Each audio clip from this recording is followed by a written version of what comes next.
Citi Field in New York, Pix 11 Sports presents New York Mets baseball tonight. The Mets play the Philadelphia Phillies. New York Mets baseball is brought to you by Hyundai. The latest lineup of cars and SUVs you'll find at your local Hyundai dealer aren't just new, they're better. By M&T Bank, what's important to you is important at M&T Bank. Learn more at mtb.com/meet us. By Land Rover Above and Beyond. By Raymore and Flanagan Furniture, furnishing your style. By Dunkin' Donuts, America runs on Dunkin'. And by ChevyOffers.com. Well, it hasn't exactly been the best weather day in New York. Some rain fell, some snow fell. But you can put away the umbrellas because the rain is gone. The cold, however, remains, and the hardy fans are ready for some baseball.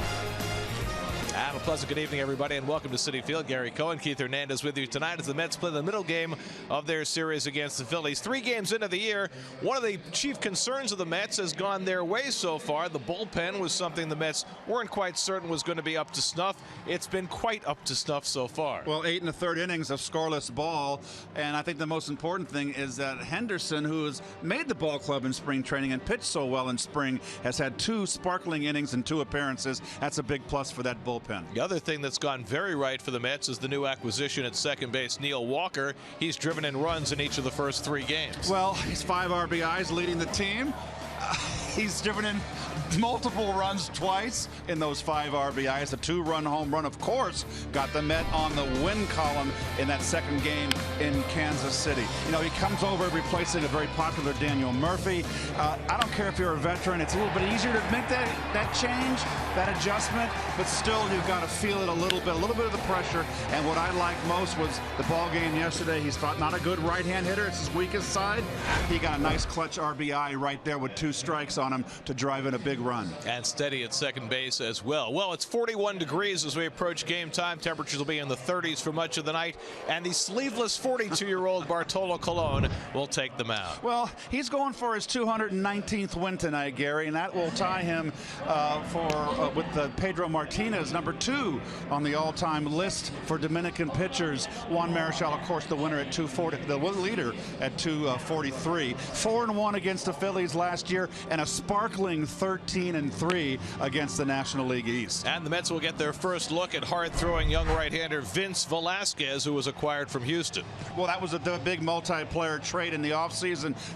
Ken Giles, the reliever, was the big guy in that trade, and Velasquez was the big guy for the Phillies. 23 years old. He broke in last year in July, 19 games, 7 starts, was 1-1. A hard thrower, good breaking ball, a diamond in the rough.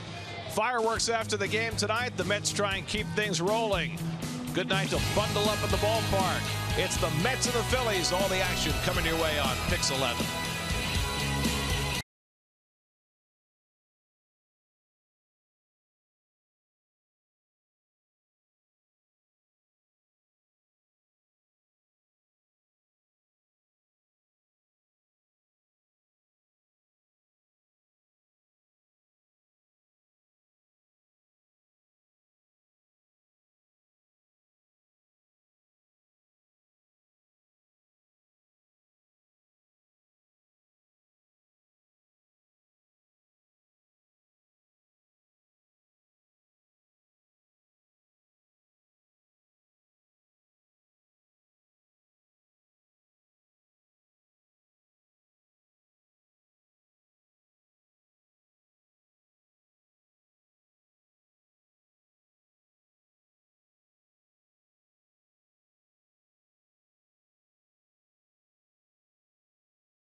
and beyond. Here's your FiOS 5 Horizon around the majors. Eugenio Suarez leads the pack for the Reds. 3 RBIs in their 5-1 win over the Pirates, Pittsburgh's first loss. Red Sox beat the Blue Jays despite 2 Jose Bautista home runs. And Chris Sale and the White Sox down the Indians. Not pictured there. Madison Bumgarner homering against Clayton Kershaw for the 2nd straight year. Giants lead the Dodgers 2-1 in the 8th. Bumgarner is the only player with more than 1 home run against Kershaw since the start of last year. Themes to the game are brought to you by your local Hyundai dealer. And we've got a contrast between the veteran and the youth. Colon, of course, going for 219, and Conforto, his 2nd career 3 RBI game, and a familiar foe. The Mets have been very dominant over the Phillies of late. Bartolo Colon making his way in for his first start of the season on a chilly night at Citi Field. First pitch is coming up.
When the Mets were introduced to the crowd before the home opener yesterday afternoon, no player got a bigger ovation than Bartolo Colon.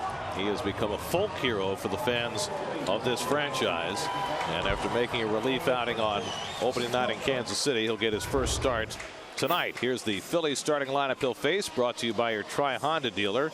Michael Franco, the best Phillies player, is back on the field tonight after sitting out a game yesterday after getting hit in the elbow day before yesterday. So he's in the cleanup spot. Cesar Hernandez back in the lineup despite the fact that his manager Pete Mackanin called his brain cramp on the infield fly rule unacceptable last night. Agreed. And there's tonight's starting pitcher, Bartolo Colon. We mentioned in the open he's going for the tie Pedro Martinez with 219 wins. 2005 Cy Young Award winner when he went 21-8 for the Angels. 36 complete games in his career, 13 shutouts, Garrett. Well, all the precipitation is gone. It rained for a good portion of the afternoon, even a few snowflakes mixed in along the way. Temperature right around 40 degrees as we start. Should be in the low 30s by the time we finish. Fireworks promised for the fans after the game. And those who have arrived here tonight dressed warmly, as are the players. You see Freddie Galvis with the hood as he steps in against Colon, whose first pitch of the night is a fastball for a strike, and we're underway. Fastball at 89 miles per hour. Colon got 4 outs on Sunday night in Kansas City, allowed no runs and 1 hit. And he throws one by Galvis 90 miles an hour. So how about that? Cold weather appears to have been a bit of a fountain of youth for the fastball of Colon.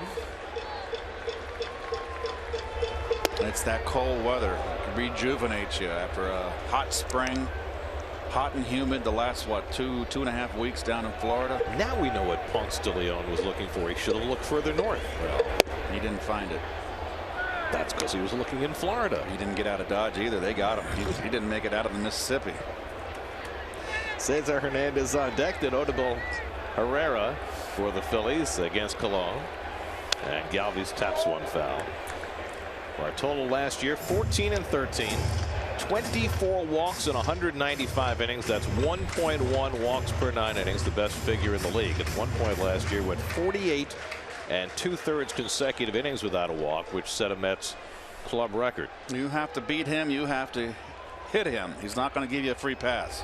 A little bit high, and a full count to Galvis to start the night. And always love a pitcher in cold weather without the sleeves. Love it. Reminds me of the old Expo Dodger relief ace Mike Marshall. Well, Bartolo began his career pitching in Cleveland, so he knows all about pitching in cold weather. 3-2 to Galvis, and it's pulled right down to first base. Duda plucks the soft line drive out of the air for the first out.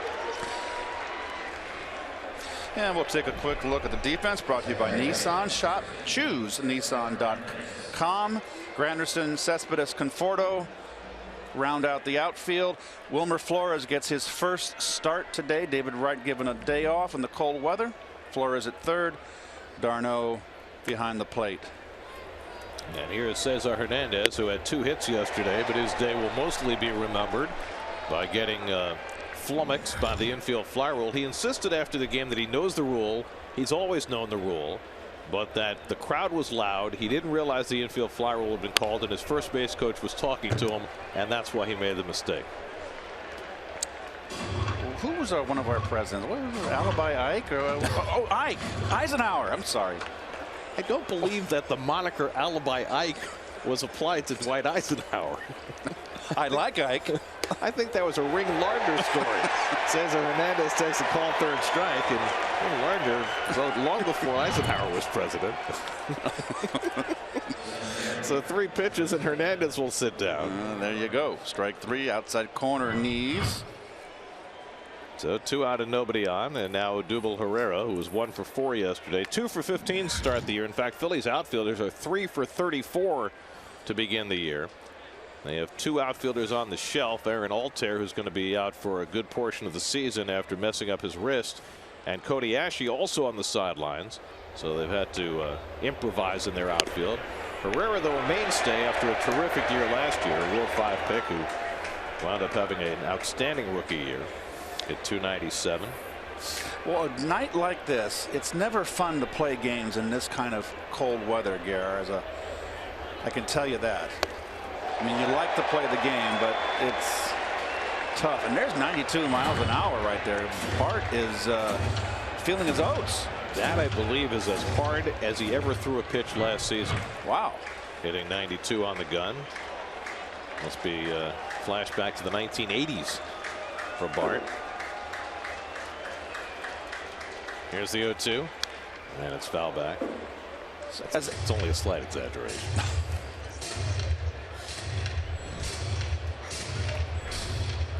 Michael Franco hitting cleanup would be next. The absolutely imperturbable Bartolo Colon. I like the cat hat. Did you see that? I did. These are diehard fans that are here that love baseball. I would be a little hesitant to come out in tonight's weather.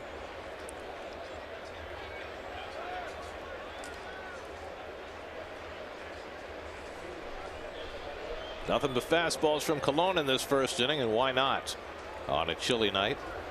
1-2 coming, and Herrera stops the swing in time. He did. Paul Nard with the call down at third. It's 2-2.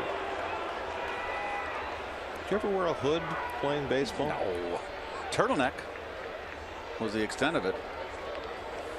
But no, not a hood. No hood needed for Bart. No sleeves. No turtleneck.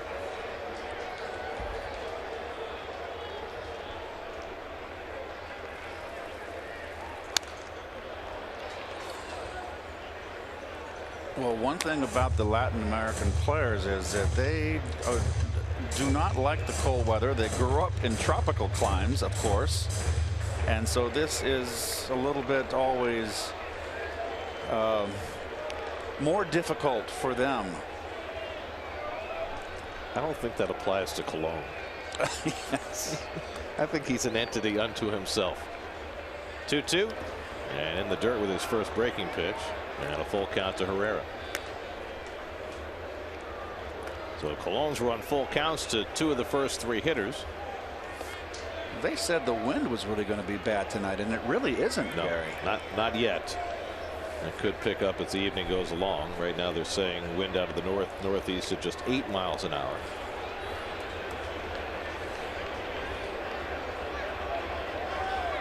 Three-two coming. Strike. Yes. Great call. Got him looking at a fastball. Back-to-back call. 3rd strikes for Colon to finish off a 1-2-3 opening inning. Mets come to bat in the bottom of the 1st with no score.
Curtis Granderson getting ready to lead off for the Mets in the bottom of the 1st. That's first home night game of the season. Starting lineups brought to you by your Tri-Honda dealer. First start of the year for Wilmer Flores, as Drupal Cabrera moves up to the 2-hole where David Wright has been batting. So that's the shift in the lineup tonight for the Mets as they take on the young right-hander Vince Velasquez. The 23-year-old from Southern California, 6'3", 205 pounds. Was kind of all everything in high school. Drafted out of high school, number 2 second-round pick for the Astros. 2011 Tommy John surgery. Granderson 1 for 13 to start the year. Kind of reflective of the April that Curtis had last year when he hit under 200, but drew a lot of walks, and then jump-started his season in May and just had a fantastic last 5 months. And he takes ball 1 from Velasquez. Curtis 0 for 5 yesterday. Mets as a team are hitting just .220 over their first 3 games, but they've won 2 of 3, mostly on strong pitching. And that's pretty much the way this club has been designed. Velasquez from Pomona, California. Second-round pick by the Astros. Came in the Ken Giles trade in the offseason. The Phillies got 5 players in that trade, including the former #1 overall pick, Mark Appel, who had never made it out of the Houston system. And the Phillies hoping they can reclaim him, but Velasquez just as big a piece. Well, also in that trade was Brett Oberholzer, who made the club this year. He's in their bullpen, the left-hander. But Giles was the big guy in that trade for Houston to bolster their bullpen. The hard-throwing Ken Giles. 3-1 to Granderson, and he takes it low, and it's a leadoff walk for Curtis. And we'll take a look at the defense of the Philadelphia Phillies. It's brought to you by Nissan. ShopChooseNissan.com. Cedric Hunter moves over to left field from right in this game. Michael Franco over at third base. Missed last night's game. Got hit in the elbow. He's back in the lineup. And Cameron Rupp behind the plate. Velasquez, not a rookie. He threw 55 innings for Houston last year. If you throw more than 50, you're not eligible for rookie status. Here's Cabrera hitting second in the order. 1 for 4 yesterday. And Velasquez picks off the inside corner. Well, Cabrera kind of just off to a little bit of a, not a slow start, but 250, getting his hits. Just getting loose. Now, he's made all the plays in the field. That's all that I care about right now, this early in the season. With this new infield, the new middle infielders in Walker and Cabrera. Oh, what happened? A little problem for Ryan Howard. He can smile about it. That's because it's cold, and that ball, it's hard to get a grip on a cold ball. Whoops. That never happened to you. No. I did drop a ball once. But not like that. No. So it looks like Velasquez right now has a little sink to his fastball. I would think that on a cold night, as a hitter, fastballs would concern you more than breaking balls. More than on a temperate night. What concerned me the most on cold nights like this, because I didn't use gloves, was it really made me focus, Gary, that I was going to get a pitch and make sure I got the fat of the bat on it.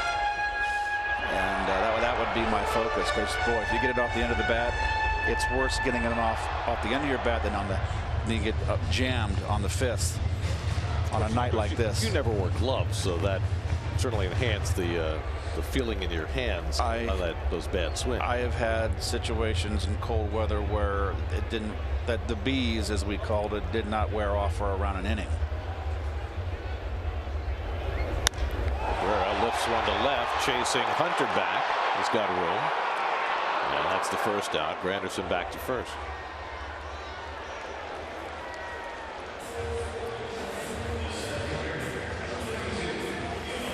Oh, there you go. No batting gloves. Oh, what a triumvirate. Caesar, Crassus, Pompey, nothing to us. Out of here.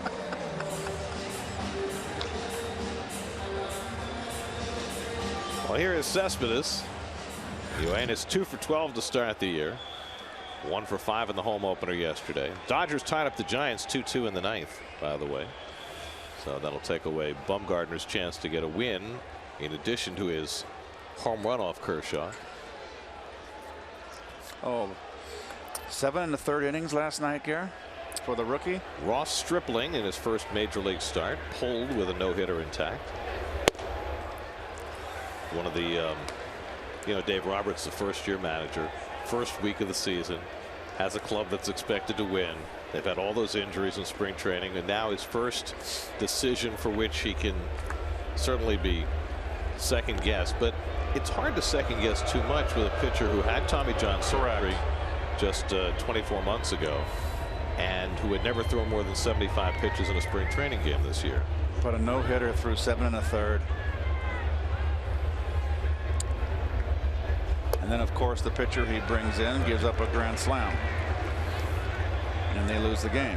Or a 2-run homer. 2-run homer, excuse me. I'm thinking of. Right, because Stripling had walked the batter. Right. That's when he got taken out. Well, Stripling had 4 walks in that game, if I'm correct. I'm thinking the grand slam I'm thinking of is Marte in Pittsburgh that won the ball game late. Well, not only did Stripling get taken out with the no-hitter, but the Giants eventually won that game in the 10th on a walk-off on a home run by Brandon Crawford. Terry Collins was asked about it today. He said he can certainly understand, how difficult that situation is, because Terry was in not quite the same spot, but in a difficult spot with the Johan Santana no-hitter. Yeah, and who knows if that didn't. I mean, speed. That's a whole different circumstance too. Right, you got a veteran pitcher. Yes, yes. In the middle of the season, but this is the first start of the career of this kid Stribling. 3-0 hit sign. I think Terry's trying to get Cespedes going here. Of all the guys in the lineup, Cespedes, I think, is off to the slowest start as far as how he looks, and to me, at the plate. He never gets cheated. He takes a big full cut. Hit the ball hard twice. I'm sorry, Gary. Hit the ball hard twice last night. Pops this one up along the right field line. A long run for Hernandez into foul ground, but it goes into the crowd. I've never seen a ball boy vacate in fair territory before. Never. Interesting. Watch this. You go that way, I'll go this way. Well, at least he wasn't getting in anybody's. Right. Usually they hug the line, get out one way or the other. I've never seen one go into the playing field. It's hard from where he is because there's really no other direction to go. There's very little foul territory behind him. No, I'm not getting on him because. No, I thought he vacated very nice. Yeah, they get our luggage late. He may get my bags last. 3-2 with one out. Granderson is running, and Cespedes flies one to shallow right. Burgess started back, now comes in. And Granderson back to first, 2 out. Well, one thing about Velasquez, he's coming after him with fastballs.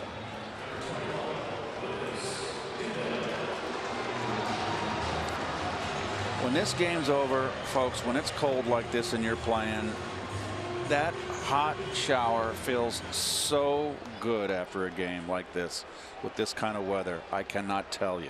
Just sit there and let that just beat on you and get your bones warm again. Well, that's at least 8 innings away. Yeah. Well, here's Duda. Lucas was on base 3 times yesterday with a double and 2 walks. And takes a fastball on the inside edge. So he's got a 4-seamer and a 2-seamer, Gary. That's a straight fastball he threw inside there, and he's got a little sinking fastball also.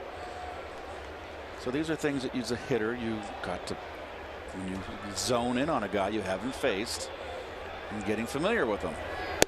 Nice curve. Velasquez won the 5th starter's job in spring training for the Phillies. Beat out lefty Adam Morgan for that role, which leaves the Phillies with an all right-handed rotation, at least for the moment.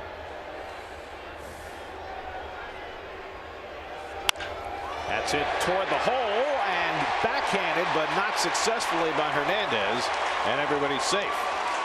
With the shift on, Hernandez playing out in shallow right field. Not sure if he had a play if he makes this cleanly. I think he's got to play. He'd have to throw it off balance, but the ball came up. Got the.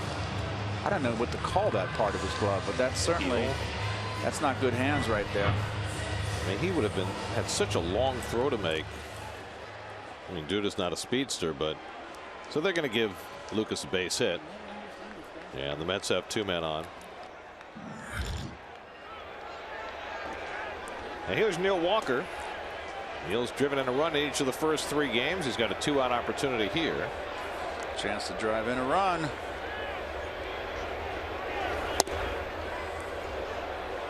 And that is our Geico's Who's Hot in Orange and Blue, brought to you by Geico. It's Neil Walker. The record for consecutive games with an RBI from the start of a Mets career is 4. He can tie that tonight. Whom? Well, it's interesting you asked that. 3 players have done that. Your old pal Ken Blair. For his 4 games in 1966. Bernard Gilkey, 1996, and Angel Pagan, 2008. All had RBIs in their first 4 games as a Met. Walker, though, behind in the count here, 0-2. But a base hit on an 0-2 pitch yesterday to drive in a run. And fouls this fastball back. Now Velasquez has faced 3 left-hand hitters in the first 4 batters, and he's pitched, pounded inside early in the count with the fastball.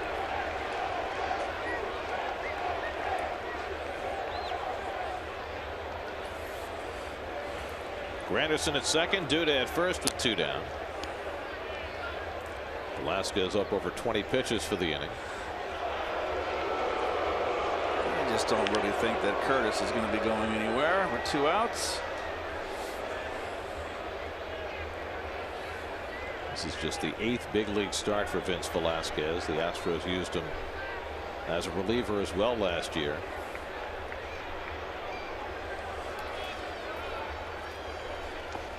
And he bounces the breaking ball, 1-2. I see where the Padres finally scored some runs. They got a win to boot. Have to score eventually after getting shut out their first 3 games. They put up 13 against the Rockies last night, despite 2 more home runs for the greatest story in the history of the game, Trevor Story. 6 home runs in his first 4 big league games. Nobody's ever done that before. What a start. It's a saga, a novella. There's the changeup for the first time. Okay. Thought he dropped his arm delivery a little bit there, trying to get the sink. That's a Western Union. That's his 3rd pitch. It's probably a work in progress. See how observant I am with these pitchers? That's what you have to be. It's almost like you studied them over the years. 2 out, 2 on, 2-2 to Walker. Fouls off the fastball, 95. That's the hardest pitch Velasquez has thrown to this point.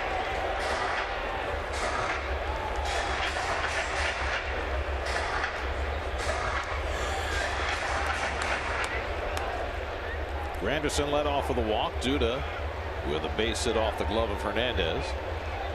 And Walker trying to cash in. 25th pitch of the inning coming up for Vince Velasquez.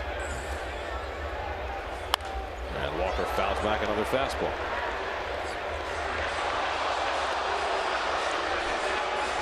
Well, the Phillies have had all sorts of problems with their bullpen. It would certainly behoove their starters to be able to get deeper into games.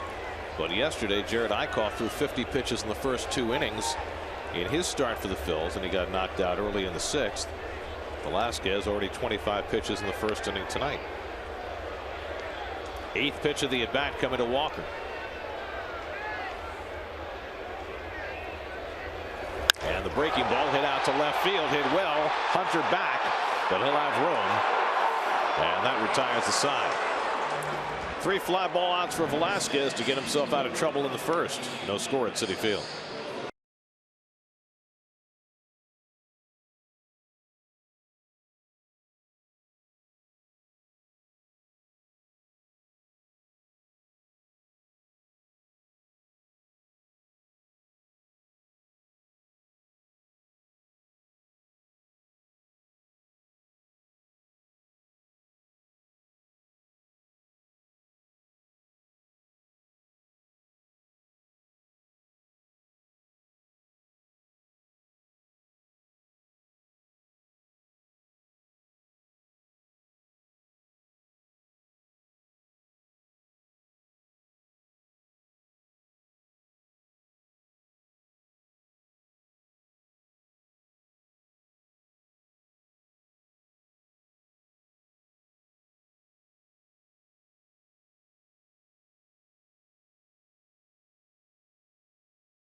National League East, winning 5 straight National League Eastern Division titles, but the last 3 years have been more difficult.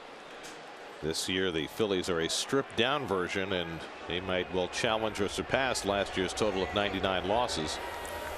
Maikel Franco, though, one of the reasons to think about the future for this Philadelphia team. He had a terrific year last year after he came up, hit with power.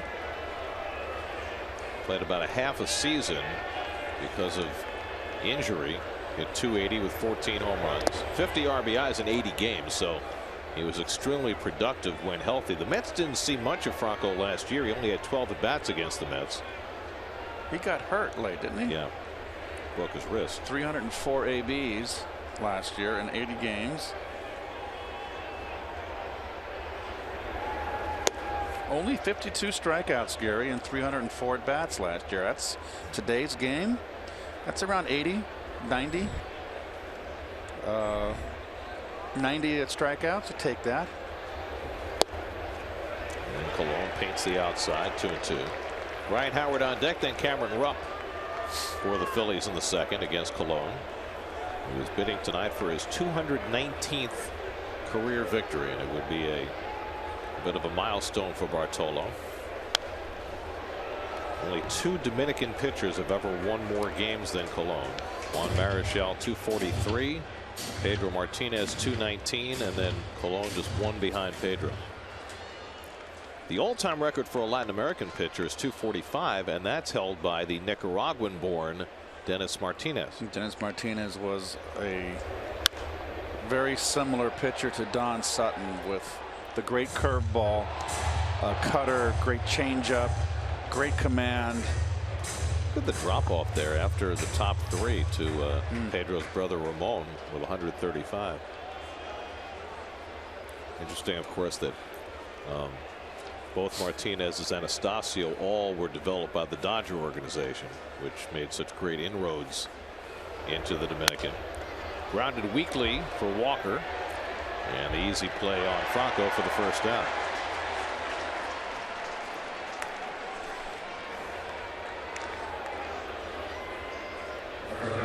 So 1 out and nobody on. Now Ryan Howard.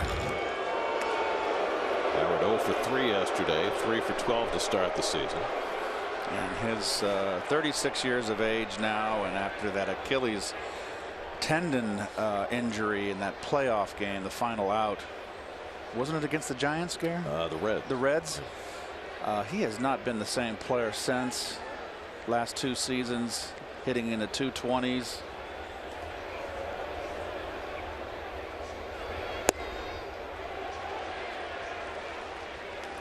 Well, he is now a platoon player, and well, those are his career numbers against lefties and righties. Last night we saw Darren Ruff bat for him against a left-hander, and that's the second time Pete McCann's done that already this year. Good off-speed pitch by Colon. 2 in a row. Tremendous power over the years. Most valuable player. Ryan Howard, St. Louis kid, born in 1979. Strike 3 call. Borderline. Chris Conroy knows it's cold. Yeah, that's third strikeout for Colon. All have been looking.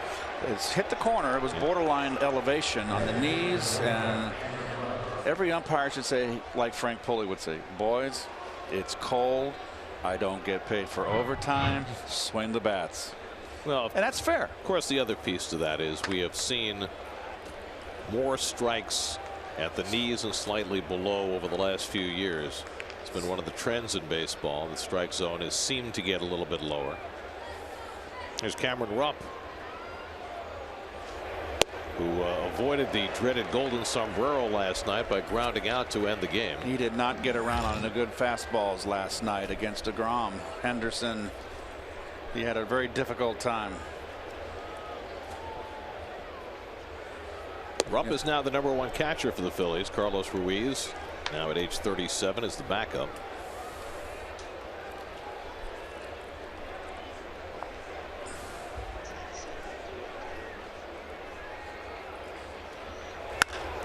And Rupp toward the middle, finds himself a base hit. So the first base runner against Colon, a 2-out single for Rupp.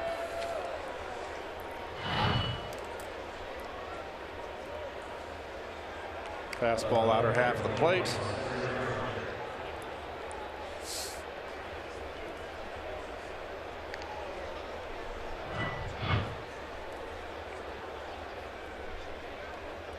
Now it's Cedric Hunter hitting 7th in the order. Hunter 1 for 3 yesterday.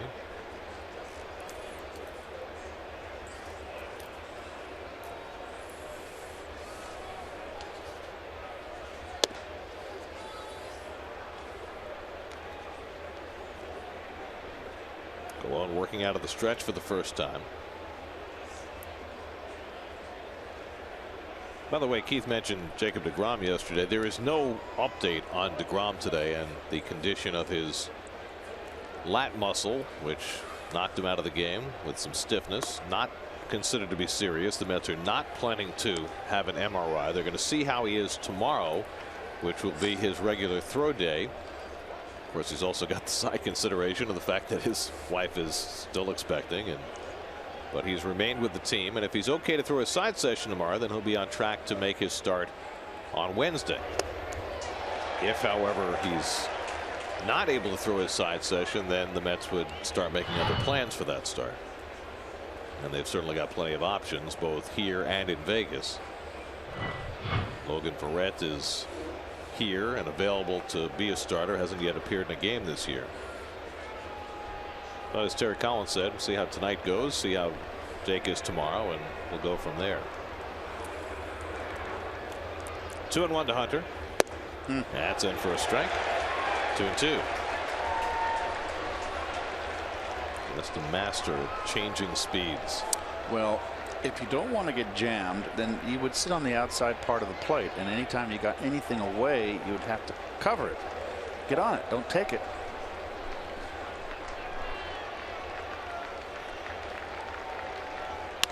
Pulled down to first. Duda, who was playing behind the runner, positioned perfectly, and Hunter retired to end the inning.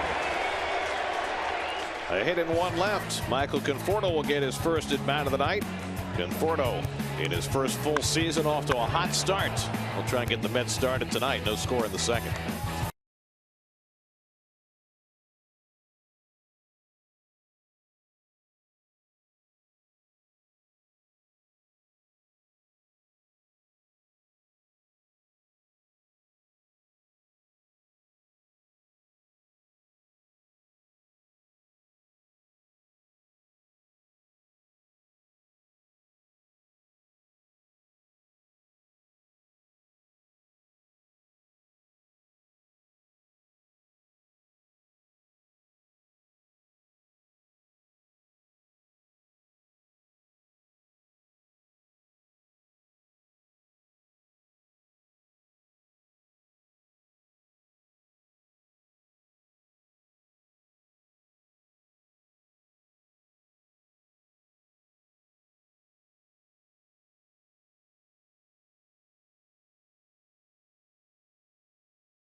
Follow Mets baseball live with the MLB.com at Bat app. Stay up to the moment at any moment with game day, live game video highlights, StatCast, news, and more. Download MLB.com at Bat, the #1 app for live baseball on your phone and tablet. 444, this young man. What a start he's off to. Michael Conforto, 3 RBIs yesterday. Pulls one into the shift. And Cesar Hernandez there to throw him out. One pitch, 1 out. Another left-hand hitter that Velasquez come after inside early in the count.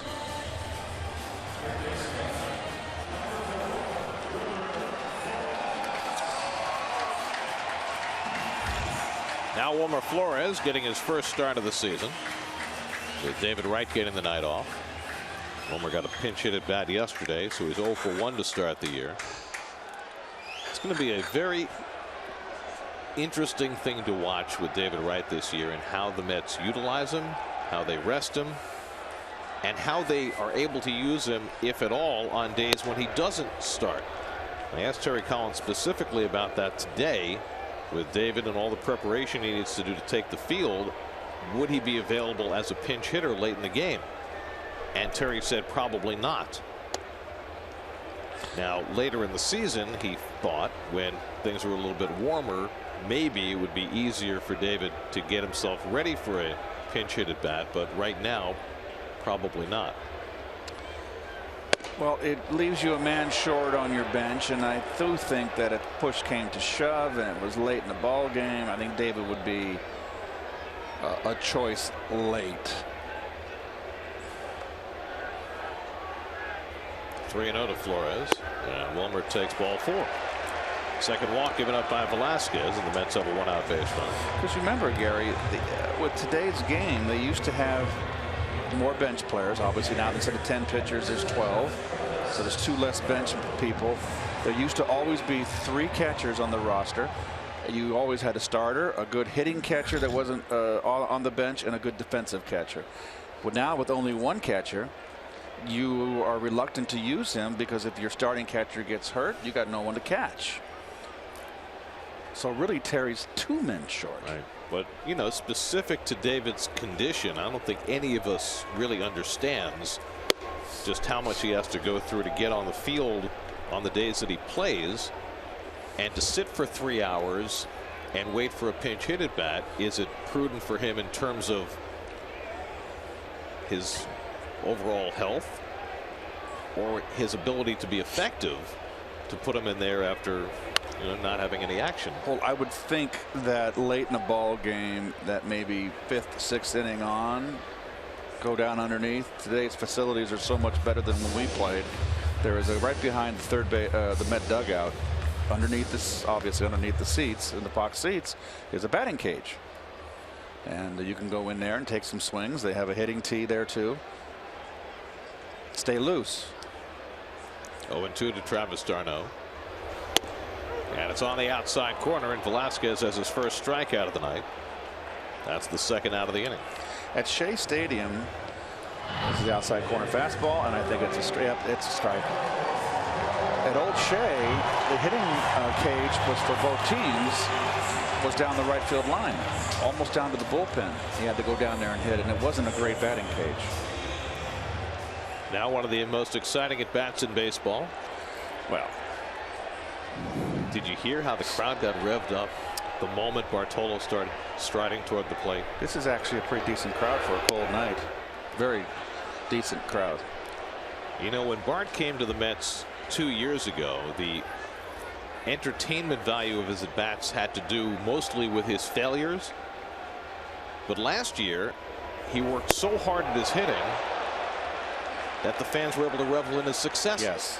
When he came over the first year, he couldn't bunt, and he couldn't hit, and he made, because of being in the American League, and he made great improvements. He worked at it, just didn't happen. Grounds one down toward third, right over the bag. Franco with the running toss gets Colon to retire the side. Franco knew exactly how much time he had, and that's about as hard as Bart runs to first base. Thought he might have a hit. Oh well.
Milwaukee, the new slide rule came into play. Another game-ending play on what was ruled an illegal slide. This one by Colby Rasmus, and enabled the Brewers to hang on and beat the Astros 6-4.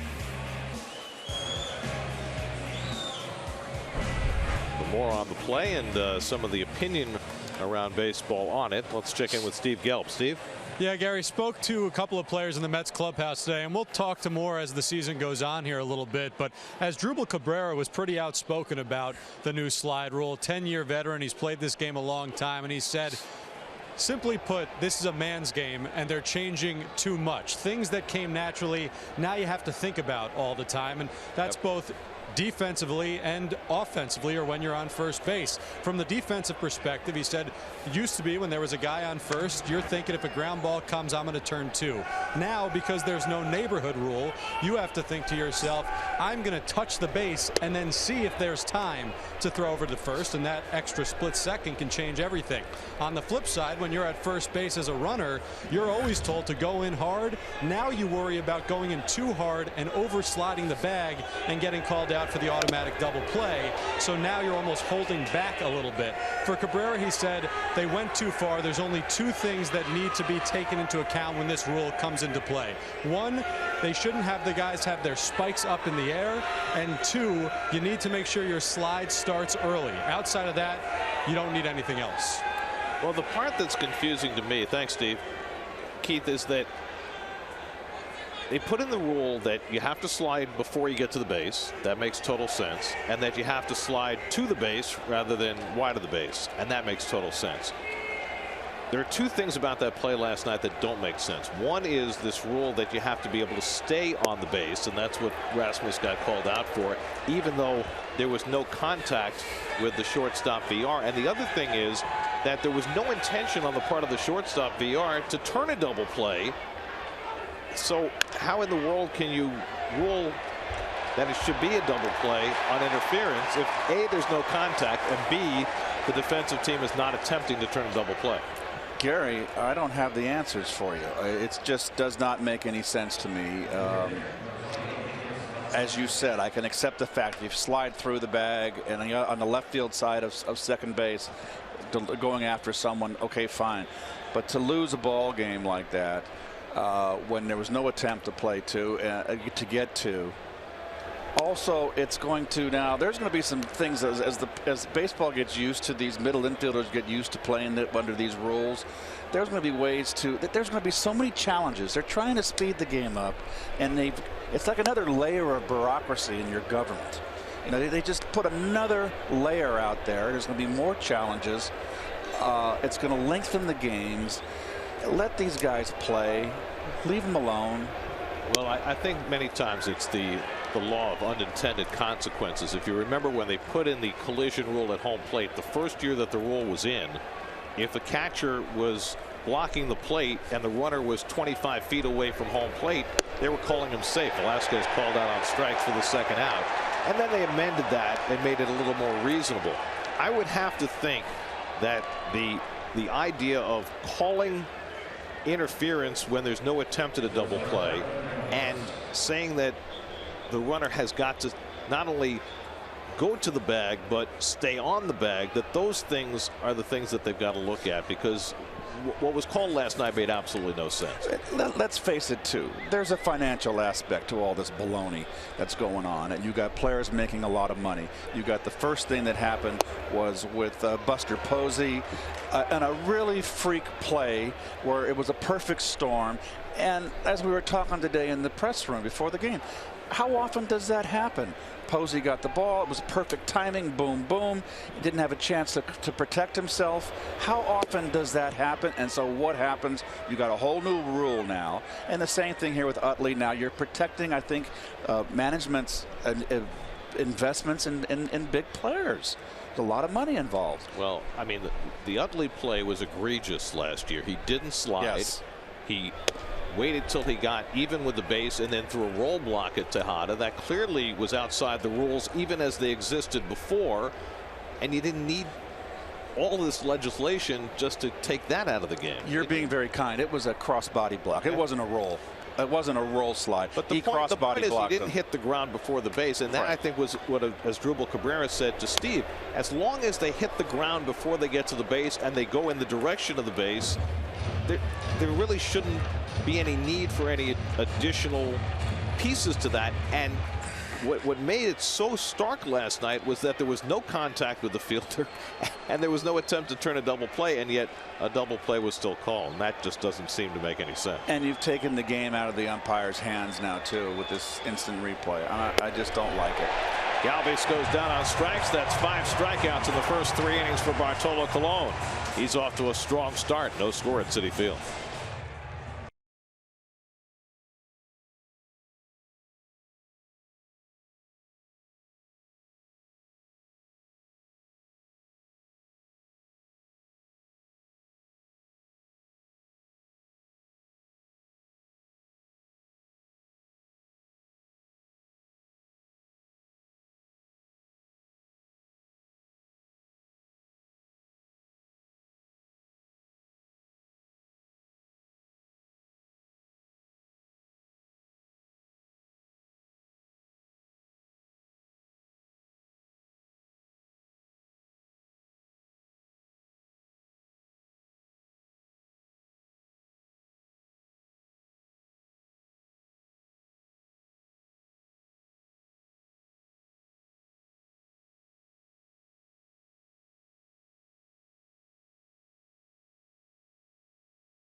Guys, slide to the bag, because number one, that's where the infielder most likely is going to be anyway. And because the one thing we can't have happen is to end a game like that, or to cost yourself a run where you got a runner at third base, you know, and it's not really a double play ball, and that run now all of a sudden you get the double play and the guy has to go back to third base. He doesn't score because it's a double play. Well, how old is this game, Gare? Crying out loud. 150 or so years old. Jeez. Curtis Granderson takes a strike. Well, what Terry says makes complete sense from the runner's standpoint. If you go straight into the base, you're not going to have a problem. And that's what the new rule asks them to do. But even if you go straight into the base, if you go past the base, you're still going to be called for interference. So I guess that part of the rule is designed so that players will start their slides extra early, right? If you start your slide early enough, you're not going to go beyond the base when you're done. You were saying before the rule used to be, or the unwritten rule, and I guess it's now been codified, as long as you can touch the base with your hand, right, you're okay. And that's okay. It's still okay, but you have to be able to stay on the base. Keep your hand on the bag. And that's going to be hard to do, right? So usually what stops your slide, you're running a full steam sprint into second base. Your foot hits the base and stops you abruptly. If you slide to the outside the bag. Granderson down on strikes as Velasquez blows one by him for his second strikeout. Curtis has been struggling a bit at the plate. If you slide to the inside or outside of the bag, there's nothing there to stop you from sliding past the bag other than your hand and grabbing the bag and being able to hold on. I've done that before more than a few times. That's got to be hard to do, though, right? But you stop all your momentum with your hand. You're grabbing on to the. Explain this. I wish we could do the RoboCam. I could explain. I have a hard time. You're talking about verbally grabbing the side of the base or the post. Where the corner of the base is, right, and the cliff of the base. I see. Okay, you can get your hand there and hang on. I've done it. And then half your body is going to be on the other side, the outfield side of second base. Which is fine. As long as, according to this rule, if you can touch the base and you can stay on the base, you're cool, even if you're wide of the base. They never, in my opinion, if they're trying to protect the middle infielders with this, it just seems counterproductive that they take away the neighborhood play. And that's, to me, it's just awful. But that, unfortunately, is what happens, and that's skipped over the bag, a base hit for Cabrera. He got a breaking ball and punched it the other way, and he'll get 2 bases out of it. And the Mets have their second hit. They played the shift against Cabrera. Velasquez threw him a curveball, and Cabrera did something that Velasquez couldn't have expected with him. Tried to backdoor him and right down the middle, and almost jammed him. And a little inside out right down the line. Beautiful, 2 feet inside the line. Unfortunately, what you're talking about, the elimination of the neighborhood play, is what happened when they started down the rabbit hole of replay. Because once replay became the law of the land in terms of splitting hairs, you know, and creating, turning bang bang plays into into reviewable issues, then the neighborhood play had to go. Because it did not necessarily, Garrett. Why not just keep it? I'm just saying. You know, that's just, if you want to write new rules, write that new rule in. Write in the neighborhood play into the rule book. Yeah, but the problem is if you're going to have a sport where every hair's breadth call is going to be negotiated by replay, then the neighborhood play is an anachronism. You know what's going to happen to second basemen that are going to have to stay on the bag? Turning tough a play.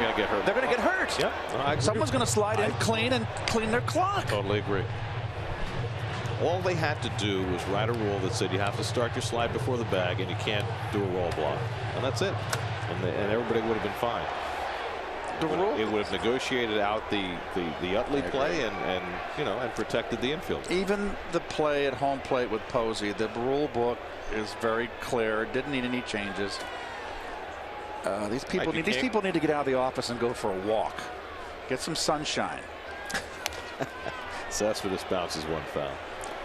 Well, the difficulty now is that 2 games have been decided on this rule. Now, the first one, the Batista play, he reached out with his hand to grab the ankle of Logan Forsythe. That was against the rules before they changed the rules. So the only difference is that they were able to review it, which they wouldn't have been able to do in the past, and it was called out on replay.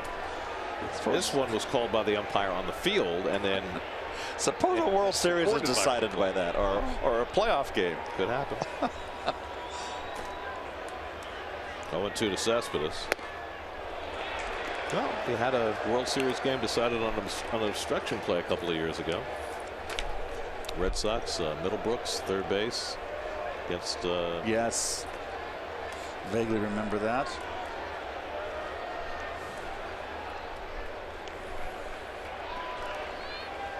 One-two to Cespedes, and he struck him out with a fastball. Velasquez, impressive with that heater. His 3rd strikeout. Yes, sir. Inside gas ties him up.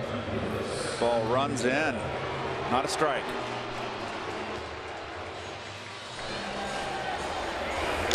This is Velasquez's first start here, first appearance of the season, and first appearance as a Philly. Certainly doesn't appear to be compromised by the weather. Here's Duda, who had an infield hit his first time up. Lucas hit 6 home runs against the Phillies last year, just 11 games. Was it an infield hit, really? No, he hit it hard on the ground. Off the infielder. Right, but infielder was the Rover out in right field. So you can't say it's. We're talking about technicalities here in the rule book, so you can't call that an infield hit. Things are changing so quickly.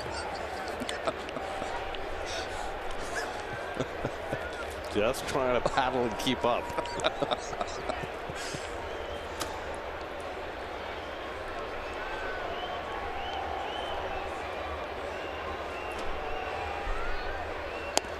Part of the issue with the shifts these days is just identifying which infielder is where, because every team now is doing it differently. Right. You've got the shortstop playing alone on the left side. That's Galdes.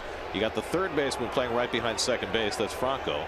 And you got the second baseman Hernandez playing in shallow right field. And you wonder what Franco's experience is at second base to turn to. Oh, well, it's not double play situation here. I'm sure they wouldn't do that with a double play situation. But every team is configuring their infielders differently in the shift. Some will leave the third baseman on the left side by himself. Some will put the third baseman in shallow right field. Everybody wants to be the new Branch Rickey.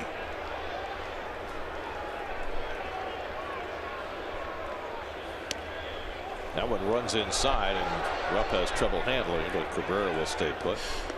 3-1 to Duda with Walker on deck. No score. We're in the bottom of the third. Velasquez had a difficult first inning in that he had to throw 26 pitches to get through it.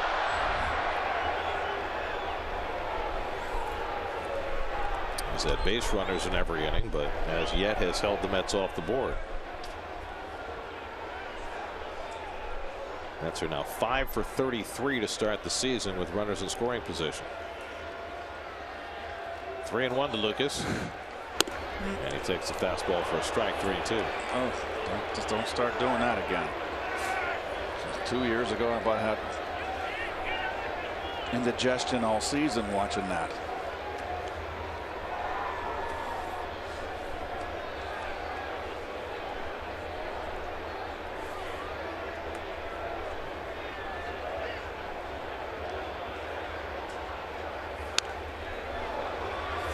Tell you what, this kid not afraid to throw it. He's got a good arm. Well, with Velasquez and Aaron Nola, the Phillies have 2 young pitchers that they hope to build their staff around. Nola not appearing in this series. Well, the Phillies starting pitching last year was over 5. Second worst in the majors. Who was the worst? Goodness. Rockies, I would think. Oh, Colorado, yeah. Oh, strike 3 called. So Duda took a 3-1 fastball for a strike. He takes a 3-2 fastball for strike 3. 3 strikeouts in the inning for Velasquez. Still no score.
Pitch comes from ChevyOffers.com. Closer than you'd think. Watching these two battle. Bartolo Colon within 2 miles an hour of Vince Velasquez. Colon's allowed just 1 base runner over the first 3 innings. A ground ball single by Cameron Rupp in the second. He struck out 5. Cesar Hernandez leads off and checks the swing. He went around. 0-1. Phillies in search of their first victory of this this campaign. Well, they're 0-4 to start the year, and only twice in their history have the Phillies lost more than 4 straight games to start the season. They started 0-7 in 1934. They Correct. started 0-8 in 1883. Correct. Which was their first season of their existence. And you remember 1931 was that great Philadelphia athletics team that Connie Mack blew up, basically dissolved the teams, traded all of its players, Al Simmons, Mickey Cochran, Lefty Grove, Jimmy Fox. And so 1934 was obviously they were in a rebuild mode. Also an interesting sideline here for historic reasons is that this on tonight in 1913 was the first game ever played at Ebbets Field, and the Phillies beat the then Brooklyn Robins. Fly ball out to left, and Conforto has it tracked. Hernandez retired, one away. Cost $75,000 to build Ebbets Field. No, come on. That's what it says right here. $75,000. And it took them 1 year to build it. You couldn't build one luxury suite for that much now. 10,000 fans watched the Dodgers lose 1-0. They were started the season on April 9th on this 1913. They were given a because of the cold weather, they were able to start the game a day early because the weather forecast was going to be worse the next day. Really? Yes. I don't know who the commissioner was back in 1913. There wasn't one. That was before Judge Landis. That's right.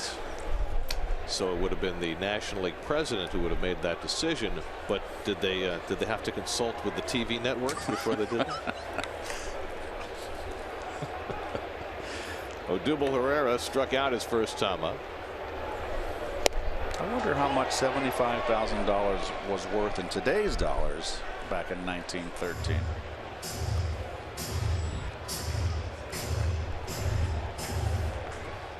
All we got to do is figure out the inflation rate for the last 103 years.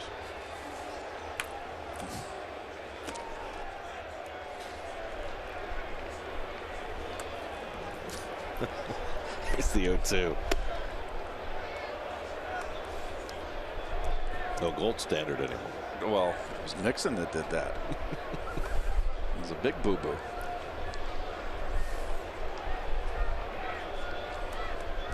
I think we'll try to avoid monetary policy. Here's the 1-2 coming. It's like foul by Herrera with Michael Franco waiting on deck. Dodgers won that game against the Giants, by the way, 3-2 in 10. Charlie Culberson had the game-winning hit in the 10th. So the Dodgers and Giants each now 4-2 to start the year. That is such a great rivalry. It is. No love lost. And you know, for years it seemed as though the Giant fans took it much more seriously than the Dodger fans because the Dodger fans were so laid back. But now that the Giants have won 3 times in the last 6 years, I think the Dodger fans are a little more intense about it. Well, the Giants always were the bridesmaid to the Dodgers. Right. When I was a kid growing up, they could never get over the hump of Koufax and Drysdale. Just inside to Herrera, 2-2. The 1 year they did beat them, they had that they played the extra games. Gary, was that 1962? Right. They played the best 3-game series, and the Giants beat the Dodgers. Yeah, Dodgers imploded in the last inning of the 3rd game. And that's the series that the Yankees beat the Giants in 7. And Willie McCovey at Candlestick hit the line drive with the bases loaded to end the game. Yep. Right at Bobby Richardson. Footer 2 to the left or right, and I'm not so sure the bases were loaded, but second and third. Yeah, they would have won the game. All right. They would have won the game. Yeah. I believe Ralph Terry was the pitcher. Right, because in the previous play, who made the play to Mantle made keep Maris. Maris Made the play down the line. Kept the runner at third. He cut the ball off. If it got into the corner, it would have been a run. Impossible triple. Mays, I think. Mays hit it because McCovey hit behind Mays. Right. We have your answer, by the way. $75,000 in 1913 is worth $1.8 million today. It'd be hard to build a stadium for that much. Yes. 8th pitch of the at bat coming to Herrera. On the inside corner. And Colon has his 6th strikeout of the night.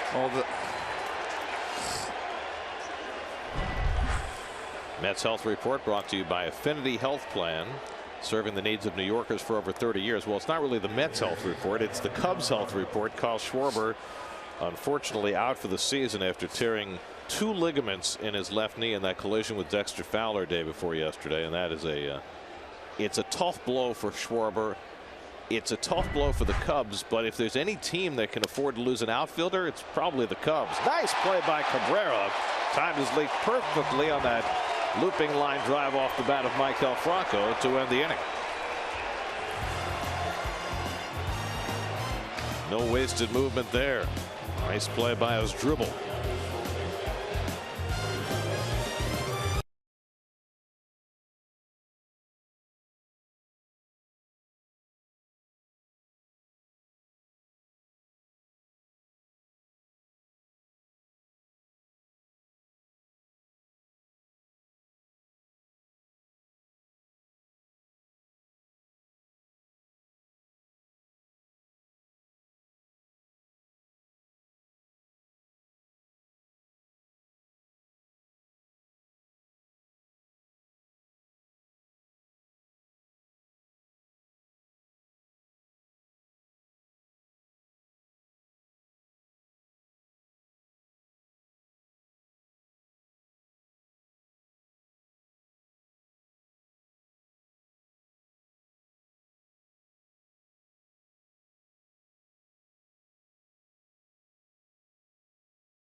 Sporting Goods, your fan gear headquarters. Come on, Mets fans, you got to go to Moe's.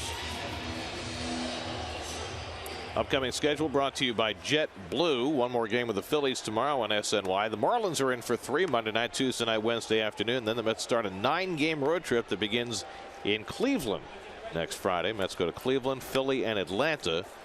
3 games apiece on that next trip. 6 off days in April for the Mets. Well, they've already had 3 of them. Yes. Here's Neil Walker. I mean, it's weird, right? This is the first Saturday of the season, and it's the first time the Mets are playing games on back-to-back days. Right. Sunday, Tuesday, Friday, and now finally Saturday. Walker flying to left his first time, and Velasquez misses 1-1.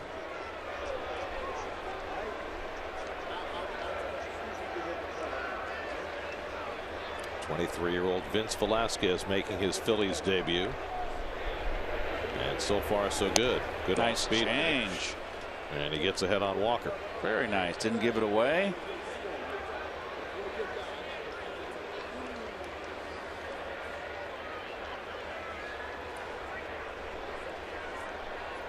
Up and in. This kid throws good. Here's the delivery of Velasquez. Watch him come all the way down below his belt, then all the way up. Almost like Dennis Martinez a little bit, huh? Good call. El Presidente.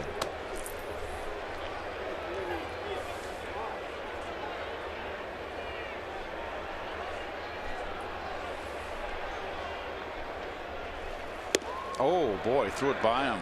95 to overpower Walker. That's 3 consecutive strikeouts and 5 for the night now for Velasquez.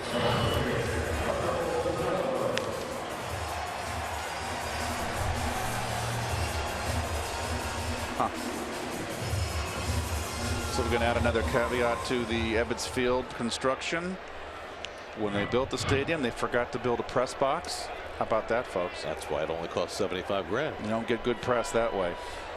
So they built a press box in the top 2 rows of the upper tank. And think how many newspapers there were in New York back in 1913.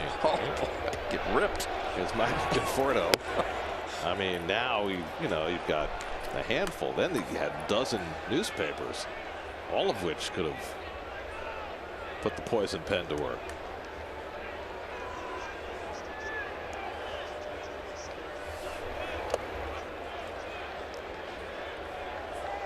Conforto grounded out to second base his first time up.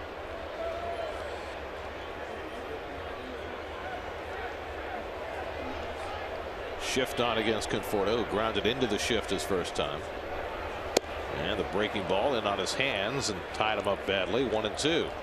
So Velasquez unleashing some superior secondary pitches here in the second time through the batting order. Well, this young man has found his rhythm right here. It's a very good start to an inning for him. He's pitching inside. And he gets looking at the fastball, and that's 4 consecutive strikeouts now for Velasquez. Now, if you're paying attention on the bench, what's he doing? How's he pitching left-handers? This is the one thing with the new ballparks, Gary, that as Wilmer steps in, that I don't like. To create all these seats in the box seats closer to home plate, they've moved the dugouts down the right field and left field lines further. I always liked the dugouts as far closer to home plate as possible to get the angle, a good angle to watch a pitcher work. Yeah, but you weren't paying for your seat. Oh, I understand. I mean, they almost have a right angle view of the pitcher from the dugout now. It's kind of hard to tell how he's working. Right. But what they do have is the ability to go down the tunnel into the video room and look at every at bat.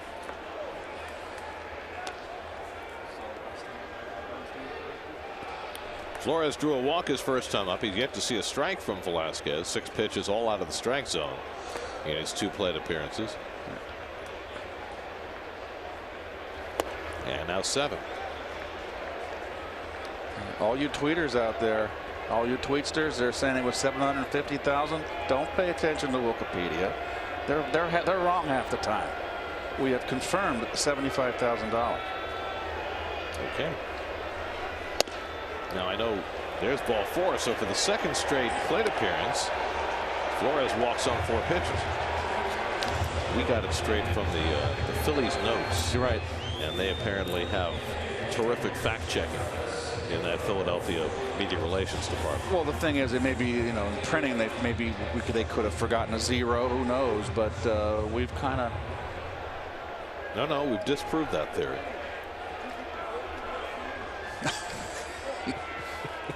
We've debunked. Here's Travis d'Arnaud. And all of a sudden, Velasquez having trouble throwing a strike. First pitch curveball that misses badly, and Rupp's going to run it back out to the mound. Seen Velasquez looking down at his hand a couple of times after those last couple of breaking balls. I don't know if he's having an issue with a blister or if it's just hard to grip the ball right now because of the cold. I think he's fine. He's all inked up, too. Look at that, full forearms.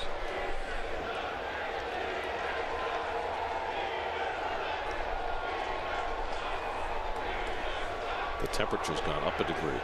It's 43 now. It's not that. It's not bad. I had compared to what we expected. Yes. Not terrible. Oh, good pitch. He likes to pound in.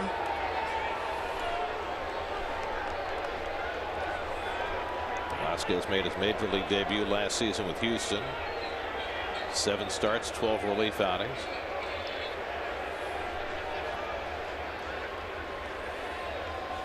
Good pitch. Geez, inside corner fastball and then an outside knees.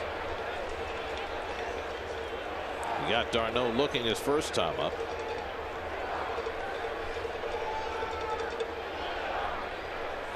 Velasquez has struck out 6, including 5 in the last 2 innings.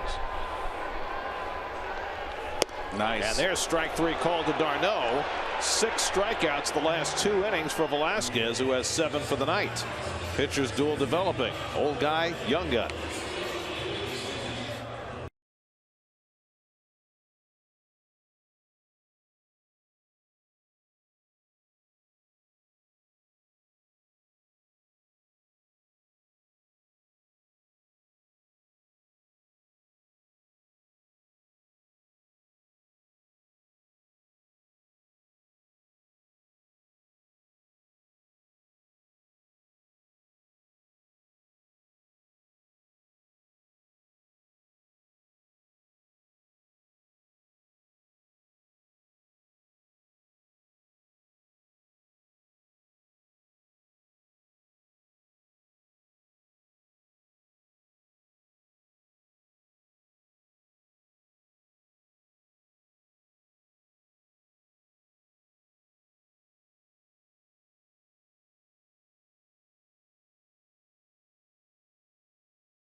Innings for Bartolo Colon. He's got the strikeout pitch coming. Well, he's got 6 strikeouts, and let's not forget he's topped off the radar gun at 92.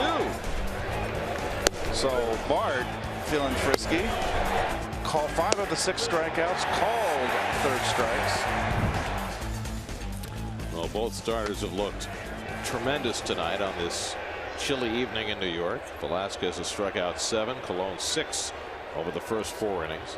Velasquez has thrown 73 pitches, Colon 62. Fans bundled up against the weather. A very nice crowd, everything considered. Ryan Howard leads off in the 5th inning and takes ball 1. Got the ball game and the fireworks after the game tonight, drawing a large gathering. Day dried out a good hour before the game started.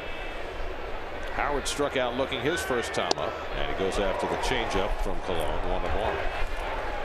Cameron Rupp to follow, then Cedric Hunter for the Phillies in the 5th.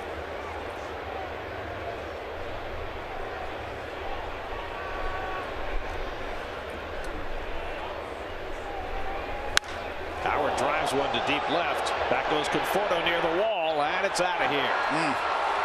Second home run of the season for Ryan Howard, and he breaks the ice. And the Phillies lead 1-0 in the 5th. The 45th home run Ryan Howard has hit against the Mets, more than any active player.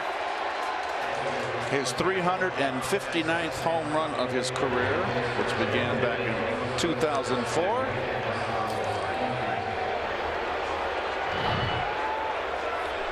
Ball's away. Oh, down the middle. Look at the glove come back over the middle, Garrett.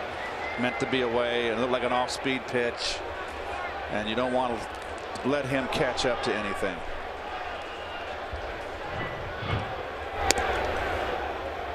I would not want, at this stage of his career, Gary, I think an off-speed pitch to Ryan Howard that's in the strike zone is not what you want to do. That is the first home run given up by the Mets this season. And the first run of the game is brought to you by Dunkin' Donuts. America runs on Dunkin'. I have a hunch we'll be drinking a lot of Dunkin' Donuts coffee until it starts warming up here. Be a little warmer tomorrow. Rupp hits it hard, and that's a base hit. So back-to-back base hits for the Phillies to start the 5th inning, and Rupp is 2 for 2.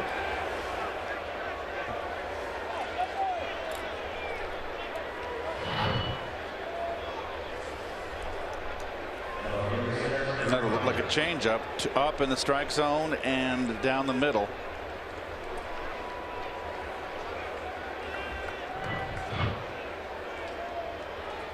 So the Phillies have their 3rd hit against Colon after picking up just 1 in the first 4 innings. They have back-to-back base hits to start the 5th. And now Cedric Hunter grounded out to Duda his first time up. Brings Flores in on the grass at 3rd, and he hits one right at Walker. Should be 2. The backhand flip. Cabrera the turn for the 4-6-3 double play. Walker loves that backhand flip. He does, and he's an athlete. He knows how to do it. And a ball hit that hard, he knows he can do that, and still plenty of time to turn to 2. There's your new Met keystone right here. Look at the 2 hands, kids. Thank you. Sweet. Any rotation on that flip. Knuckleball. 2 out and nobody on now. Peter Borges, who grounded out to Flores his first time up. And he takes a strike from Colon. So Colon looking vulnerable for a moment, quickly rights the ship by getting the double play ball.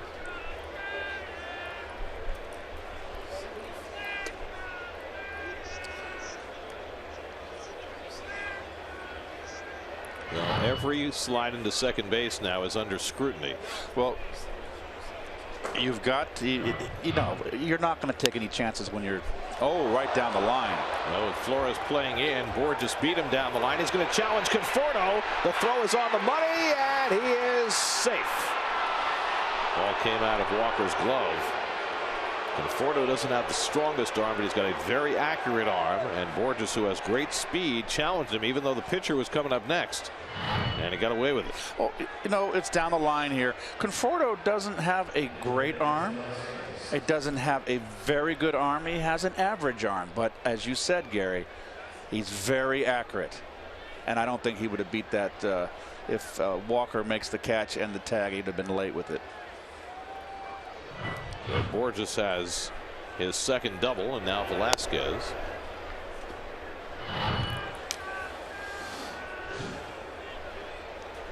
Yeah, I think he would have beat the tag. Borges can run. Velasquez struck out looking his first time up.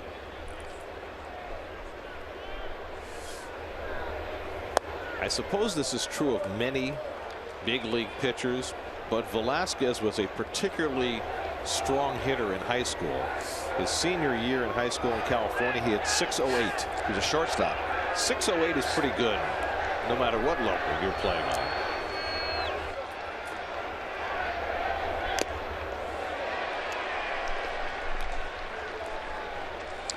However, when you are a pitcher, you don't get to play every day, so you get rusty. And as a pitcher in an American League organization, which he was until this year, he never got to bat at all. He has his first major league at bats. In fact, his first professional at bats.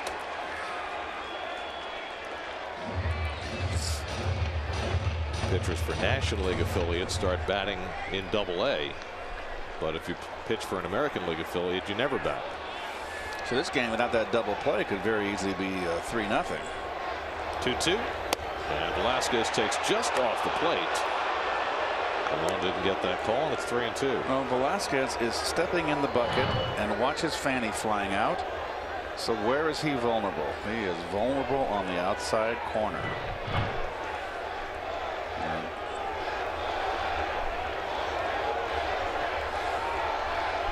And he strikes out to end the inning. 7 strikeouts for Colon, but the Phillies get the first run of the game on Ryan Howard's home run and lead it 1-0 halfway through.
The most exciting at bat in baseball? Well, he's certainly a candidate. Bartolo Colon will take his turn at bat in the 5th inning. He has an idea.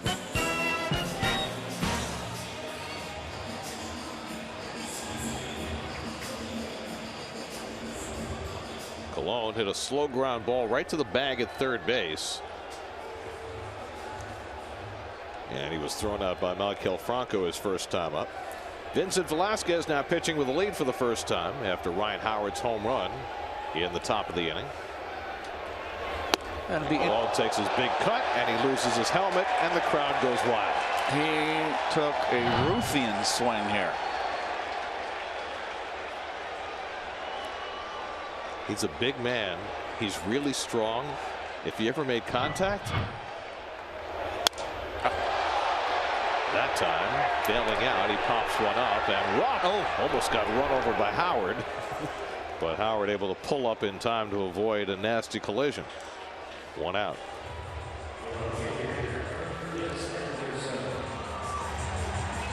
By the way, that is now 218 career at bats for Colon. Still has never drawn a walk. He's a hacker.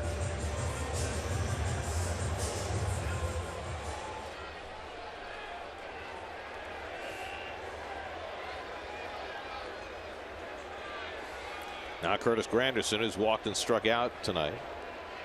Curtis just 1 for 14 to start the season.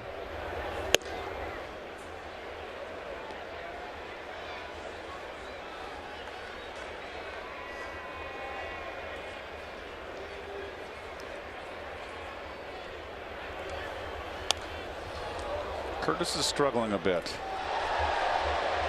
A little hard time getting on track. It'll be a matter of time, but he'll eventually get there. Well, we mentioned it earlier. April was the cruelest month for Granderson last year, and then the rest of the season he flourished. And a check swing foul on the breaking ball. Still 0-2.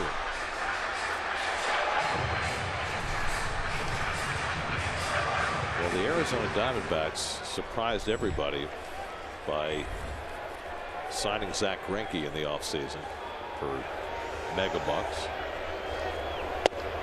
Greinke got beat up in his first start against Colorado, gave up 7 runs, and he just got tagged for a 3-run first inning by the Cubs tonight in his second start. Not the beginning that the Diamondbacks envisioned. Granderson gets jammed and pops it up. Herrera coming on to make the call, and there are 2 out. The Diamondbacks, of course, suffered a cruel blow right on the eve of the season. Pollock.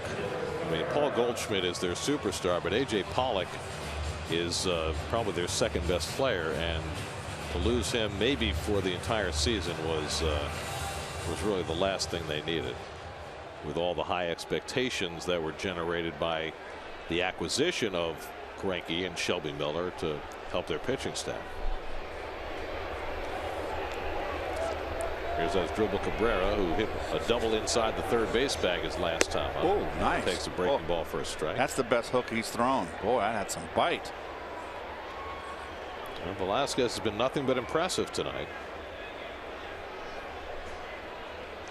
Shift on against Cabrera. And another curve. Wow. That's in for a strike. Now, if you're a hitter right there, and this guy throws you 2 hooks on the outside corner like that, those are pitcher's pitches, and you can see the shift. You got to take those like Cabrera. That's not my pitch to hit. Now you're in trouble. You just got to bear down.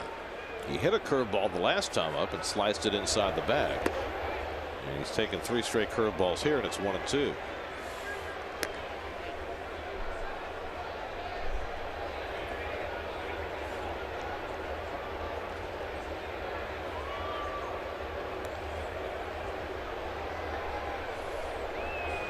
Two out and nobody on. 2-2 to Cabrera.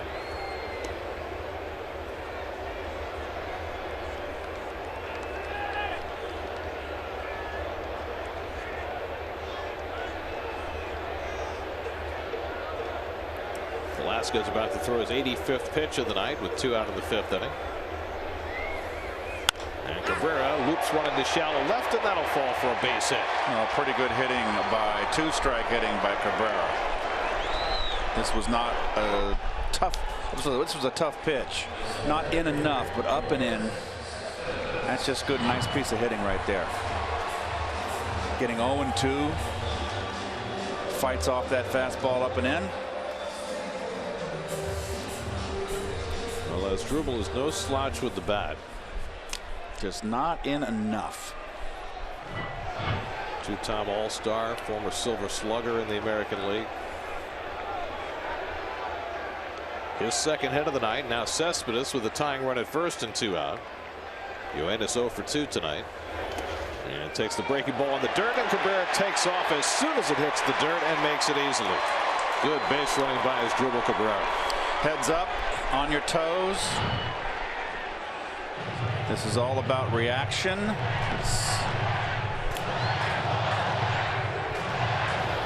But he never hesitated. Well done.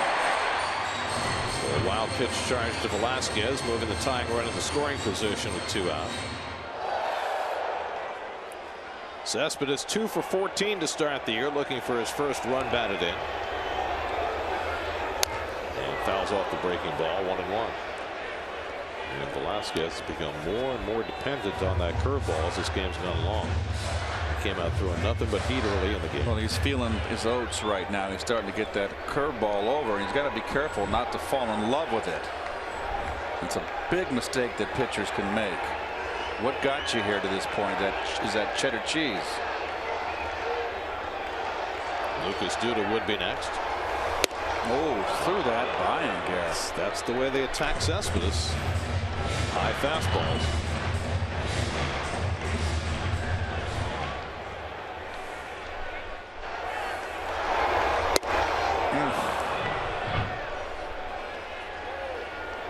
Velasquez has struck out 7 to match his career high. And now he's got 8 as he strikes out Cespedes with the curveball.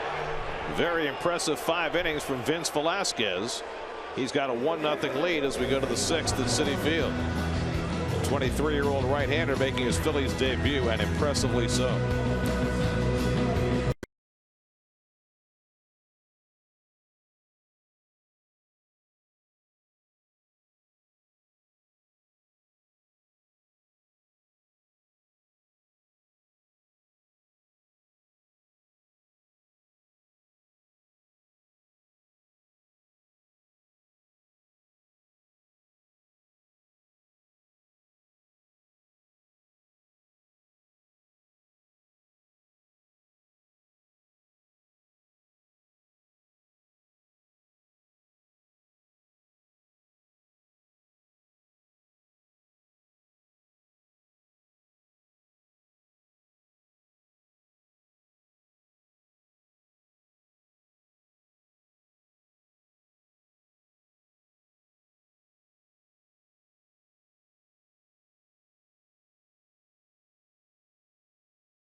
Brought to you by Toyota. Let's go places. Eugenio Suarez drove in 3 for the Reds today, handing the Pirates their first loss. Marlins and Nats postponed. They'll make it up in May. Dodgers got a run on the 10th, beat the Giants 3-2. Cardinals lead the Braves 5-2. Drag bunt attempt by Galvis, and Colon with the over the shoulder and the behind the back toss to boot. Oh, that's oh, he can do it all. Look at that. Going deep for the alley-oop. Oh my goodness. He is.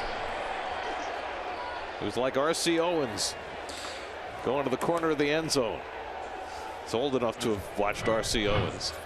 Excuse me. Y.A. Tittle to R.C. And so are you, by the way. The alley-oop. Right. That's exactly right. That's right.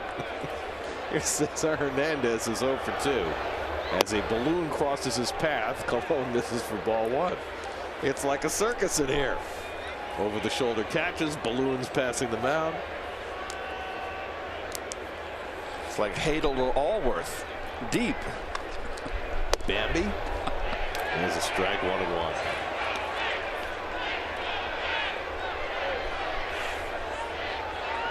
He has fun wherever he is. Very well done. Wilmer Flores, the balloon collector.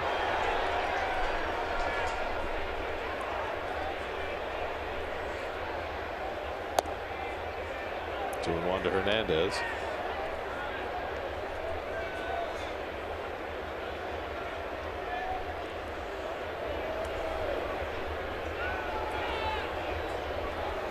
And he rips one into center field. And Hernandez has his third hit in the series. Fifth hit of the night against Cologne. And the Phillies have a one-out base runner. Stayed back on this change. Well done. These are the table setters. I know he's in the 2-hole. I know a lot of RBIs are in that hole, but most of the time you're a table setter.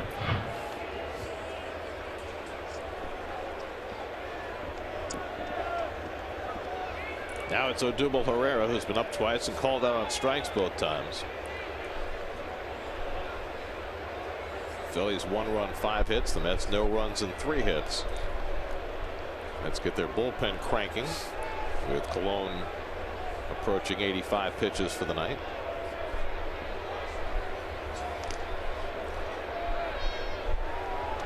Hansel Robles, the right-hander, Jerry Blevins, the left-hander. You would figure that Cologne gets 2 more batters and that he wouldn't face Howard another time after Howard took him deep the last time around.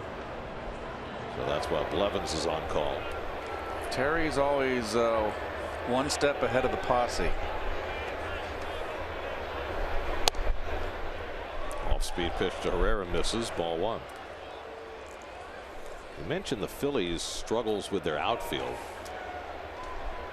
They've had injuries in that outfield, and Pete Mackanin, who had said in spring training that Darren Ruff was going to be exclusively a first baseman, was exasperated enough that yesterday he told Ruff to go and take fly balls in left field.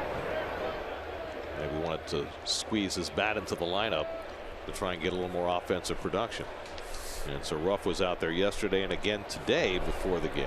So that means for the sake of more offense, it's going to be at the expense of defense. I should say he was out there running around in the outfield today, not taking fly balls because the tarp was on the field. But you get the idea. They're moving in that direction. There goes the runner. Pitch outside. D'Arnaud's throwing plenty of time, and he got him. It looked like it was a hit-and-run play because Hernandez looked back, but Herrera didn't offer at the pitch, so somebody missed a sign. And it would have been a perfect time for a hit-and-run. 1-0 ball game.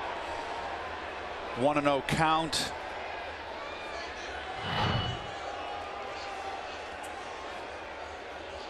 Oh, it is a missed sign.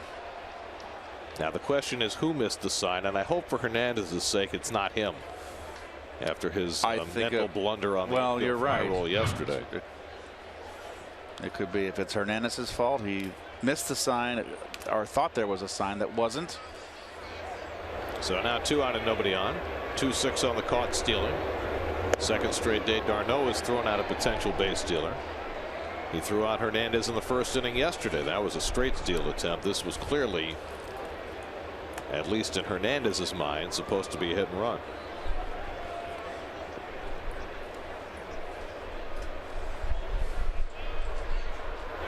And Herrera pops one foul. Flores gives it a look, but that'll be back in the crowd. 2-2. John, if you're Pete Mackanin and you got this young kid out here throwing a shutout, do you want to go into that bullpen, or do you want to ride the horse as long as you can? He's got nobody up yet, and I can't say I blame him. The Philadelphia bullpen coming into the day with a 12.66 earned run average. Yesterday, the Phillies bullpen gave up, what, 4 runs? Yes, they did. And their ERA went down. That's a bad sign. 3 innings, they gave up 4 runs. And it went down. Yes. 2-2 to Herrera. This is inside the full count. Yeah, it's been a rough beginning for the Phillies bullpen, but not unexpected. I mean, the reason they have Velasquez is they traded away their best reliever. Ken Giles going to Houston in that 7-player trade. So the starters have done okay for the Phillies, but the bullpen has been a disaster so far. 3-2 from Colon.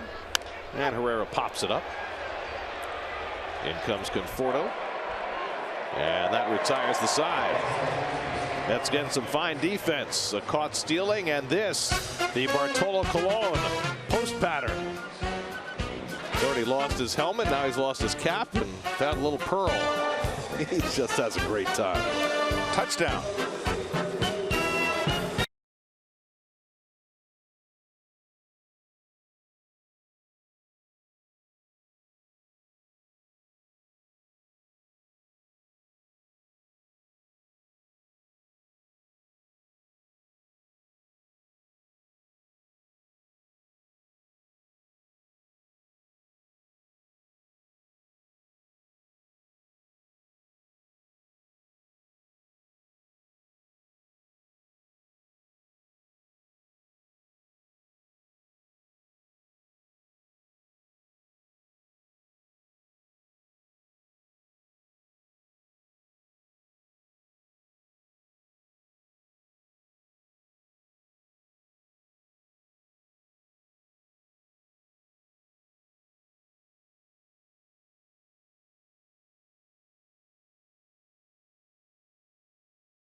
To watch the Mets battle the Phillies at 1:10. All fans in attendance will receive a Mets rally towel. Plus, it's the first family Sunday of 2016. All kids 12 and under can run the bases post-game in the Mr. Met Dash. For tickets, visit Mets.com/tickets. Looks like Bartolo Colon's work is done for the day after a very entertaining outing. Allowed just 1 run in 6 innings. Lost his helmet on a swing. Had to run out a slow ground ball. Made the great over-the-shoulder catch going behind the mound. The only negative was a solo home run to Ryan Howard. Lucas Duda fouls off the first offering from Vince Velasquez in the 6th as we check out the Land Rover Mets box score. Not much happening. 2 hits for Asdrubal Cabrera, 1 for Lucas Duda. But Vince Velasquez has been in control in his first start as a Philly. 5 scoreless innings, just 3 hits. Duda has 1 of the 3. And takes a curveball for a strike, and it's 0-2. Well, it was in the 6th inning yesterday that the Phillies started Jared Eichhoff weakened. He had pitched 5 very good innings, allowing just an unearned run, and then gave up 3 straight hits to start the 6th and was quickly dispatched from the game. Oh, high fastball gets Duda, and that's strikeout number 9 for Vince Velasquez. Up the stairs, Cheddar. Up the ladder. This is what I want to see from Syndergaard. Learn to pitch that fastball up that in the chin area, and the guys are never going to catch up to it. Hector Neris, first man up in the Phillies bullpen, with Velasquez up over 90 pitches for the night. And this is a guy the Mets are going to see a lot of over the coming years. Nice change. This guy just all of a sudden after that 3rd inning just found his rhythm. He had 1 strikeout in the first 2 innings. He has 8 strikeouts in the last 3 1/3. He's pitching inside. Walker flies one out to right center. Easy for Borges. And quickly there are 2 out. Well, last year Vince Velasquez made 7 starts, 12 relief outings for Houston. See the numbers, better than a strikeout per inning. There were 12 rookies in the major leagues last year who pitched at least 50 innings and averaged at least a strikeout per inning, including 2 Mets, Syndergaard and Robles. And Velasquez did it as well, and he's got 9 strikeouts today. So 2 out and nobody on. Now Conforto, who's been held in check so far today with a ground out and a strikeout. And again, they shift against Michael. And again inside. So the Phillies have become more of a shifting team this year under the new general manager, Matt Klentak. A little more sabermetrically oriented than the old Phillies regime. We've seen them shift against Granderson and against Cabrera and against Conforto as well as against Duda. Things they might not have done last year. Ooh, just missed in that outside corner. You always try to look for a pattern of a pitcher, what his strengths are, what he likes to do. If you're a left-hand hitter, you watch how he pitches the lefties in your lineup. And what I've seen is he likes to throw that fastball in. Throw a changeup here. Yep. Missed with it. And now behind 3-1. And that's the issue. When you throw that changeup 2-1, now it's 3-1. What are you going to do? And we'll take a peek. They want to come in with a fastball. 2 out and nobody on. 3-1 count to Conforto. And he pops it up. Right down the middle. He missed it. Galvis puts it away, and it's a 1-2-3 inning for Vince Velasquez. Ryan Howard will get a turn at bat in the 7th. His home run is counted for the only run of the game.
As it happens, Linda Church has the weather and Caitlin Monte's traffic reports from 5 to 9 on the Pix 11 Morning News, where every story hits home. Well, I guess it's Star Wars night. Stormtroopers in attendance. How come he's so clean and the other one's all beat up? It's been in action. Oh, Hansel Robles back out. He pitched yesterday, got kind of roughed up, an unearned run in a third of an inning, gave up 2 hits solidly, struck. So he's looking to bounce back from a subpar appearance yesterday. Was suspended the first 2 games of the year and got sprung yesterday, and now pitching on back-to-back days. Maikel Franco leads off and takes up and in. Franco was robbed of a hit his last time up as Drupal Cabrera made a great lunging grab of his soft line drive to keep it from going to the outfield. Well, the Mets have a new farm team this year, the team that was in Savannah in the last several seasons. That's fouled back in our direction, about as close as it ever gets to our booth. The Savannah Sandnats moved to Columbia, South Carolina, became the Columbia Fireflies, and in just the 3rd game of the season, the Columbia Fireflies tonight threw a no-hitter. Had to be combined, right? Thomas McElwraith, Alex Pasha, and Johnny Magliozzi combined to blank Charleston a no-hitter with 13 strikeouts. So congratulations to the Fireflies pitching staff. That's low A ball in the South Atlantic League. They're down there in that Gamecock campus down there, University of South Carolina. That's great stuff. I mean, the Mets had to wait over 8,000 games for their first no-hitter, and the Fireflies get one in their third. Strike 3 called, and Franco's caught looking. So Robles fans the first man to face him.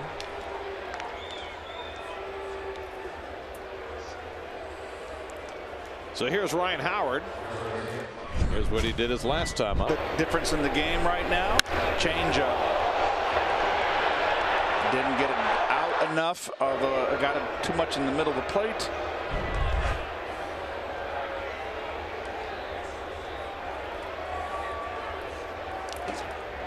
Howard's home run was the 359th of his career, and his 45th against the Mets. Howard hasn't had a multiple home run game in almost 3 years. Last time he did it, of course, was against the Mets in 2013. Robles crowds him, and it's 2-0.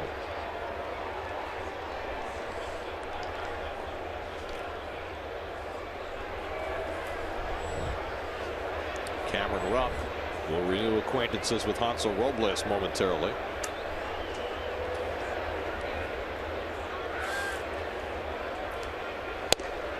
Here's strike 2-1.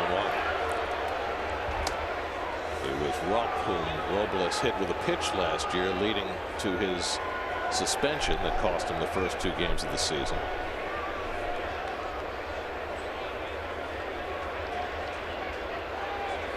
Of course, that's not the only history Robles had with the Phillies last year. He also had the quick pitch that drew the ire of the Phillies, and in particular Larry Bowa, their bench coach, when he threw a pitch when Darren Ruff had his head down. That's stroked in the air to deep right. Should be playable for Granderson.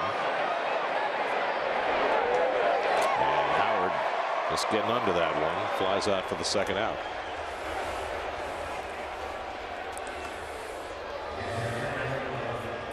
So 2 out and nobody on. And now Rupp, who after a rough day at the plate yesterday, going 0 for 4 with 3 strikeouts, is 2 for 2 today. 2 singles to center field. And he didn't even sneak a glance at Robles on his way to the plate.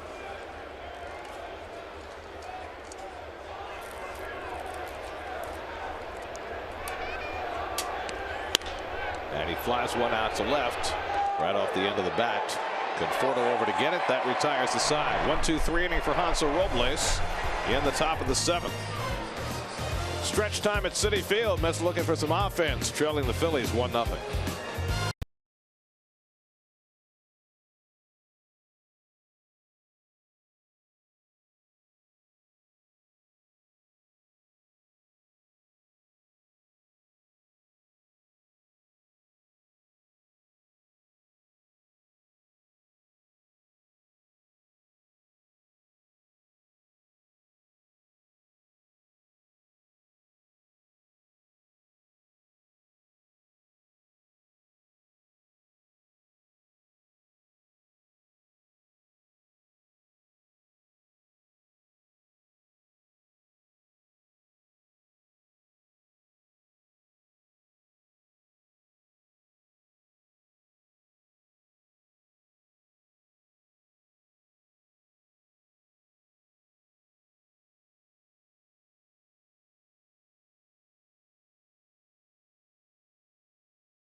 Brought to you by Time Warner Cable. Enjoy all the things you love better with Time Warner Cable. Call 1-855-WANT-TWC today.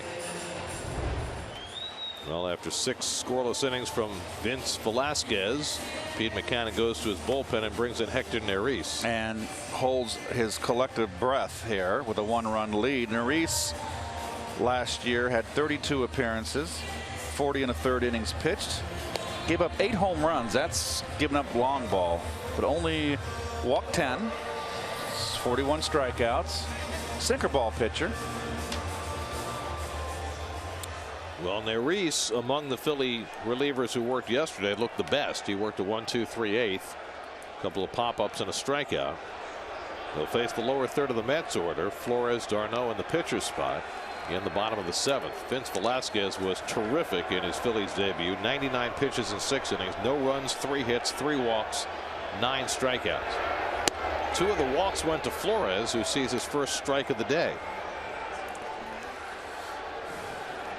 Who is the closer in this bullpen, Gare? Well, they really don't have one. In fact, the first 2 closing opportunities this year, they used Dalier Hinojosa in one and David Hernandez in the other. And then Pete Mackanin said that if he needed a closer the next day, it would be Jeanmar Gomez. So I would assume Gomez is the next guy up if they have a lead in the 9th inning today. 1-2 to Flores. They have 2 blown saves on the season. That it's early, but there's Daniel stumped the lefty up now. That leads the major leagues in blown saves, even though we're only 4th game in. And he blows a fastball by Flores, so Neris picking up where Velasquez left off. That's 10 strikeouts for Philly pitching tonight. Right down Broadway and Tardy. So Wilmer retired for the first time tonight, and now Travis d'Arnaud has been called out on strikes twice. The former Philly Antonio Bastardo is up in the Mets bullpen. Alejandro De Aza is out on deck to bat for the pitcher. There's De Aza. And d'Arnaud takes off the plate, ball 1. Well, the Phillies are looking for their first victory of the season, and victories are going to be difficult to come by for them this year. I don't think anybody who watches the Phillies has any illusions about that, but when you watch an outing like Vince Velasquez had tonight, it certainly would give a Philly fan hope. With Velasquez and Aaron Nola, they've got 2 prime candidates to be in their rotation for a long time. Popped up on the infield. Galvi's closing on it behind the mound. And there were 2 out. So Neris has come in and retired the first 2. He's faced 5 in this series and retired them all. And now Alejandro De Aza will bat for the pitcher. Phillies starters last year had a 25-game streak without getting a win.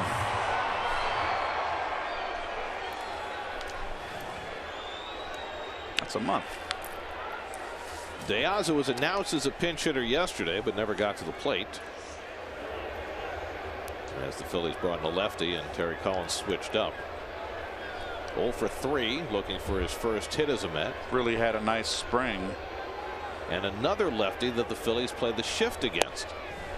There's the splitter by Neris, 0-1. I mean, De Aza is not a dead pull hitter by any means. No.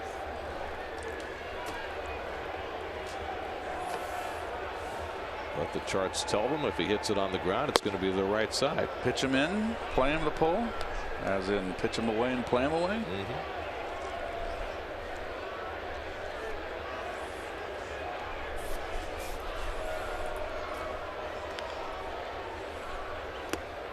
De Aza's got a little pop. 7 home runs last year among the 3 teams he played for. Played for the Orioles, the Red Sox, and the Giants.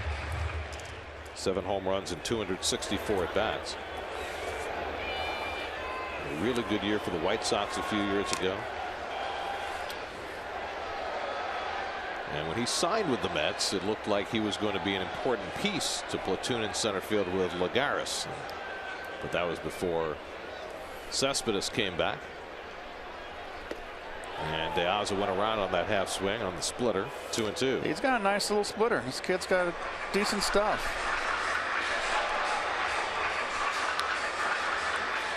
You see the totals for De Aza last year. Neris, 26 years old. Last year was his first real taste of the big leagues, pitched in 32 games. And De Aza lays off the splitter that time, 3-2. Curtis Granderson waiting on deck. Mets would love to get Curtis to the plate with a man on.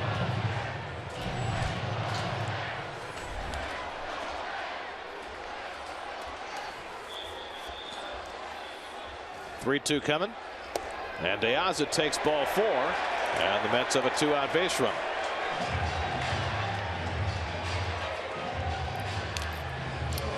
Pete Mackanin on his way to the mound. He's got a lefty up, and he's going to go that way and bring in Stump to face Granderson with the tying run aboard. Call to the bullpen brought to you by Memorial Sloan Kettering Cancer Center. 1-0 Phillies in the 7th. We'll be right back.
Humble, Texas, a Rule 5 selection from the Kansas City Royals.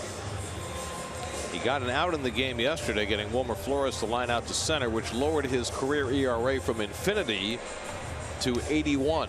Changeup guy. He's got the 2 walks already this year. He's got a little control problems, but he's in to get the lefty out right here. His first big league outing in Cincinnati a couple of days ago. A walk, a grand slam, and a walk. That was his introduction to the big leagues. Face Granderson with the tying run at first and 2 out. Shift on against Curtis, and he gets it over for a strike. Curtis 0 for 2 and a walk today. De Aza's got some speed, but a lefty on the mound, a power hitter at the plate. Not likely he'll be running here.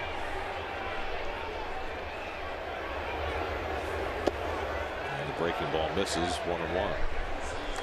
As Drupal Cabrera, who already has 2 hits today, would be next.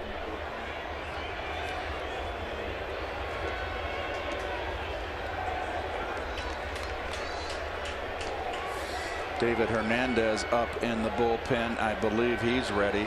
If he loses Granderson or he gets to Cespedes, that'll be, oh, got him. De Aza, he's picked off, but Howard bobbles it, and De Aza arrives safely. Well, De Aza was dead to rights when Stump picked him off, but Howard couldn't handle it cleanly.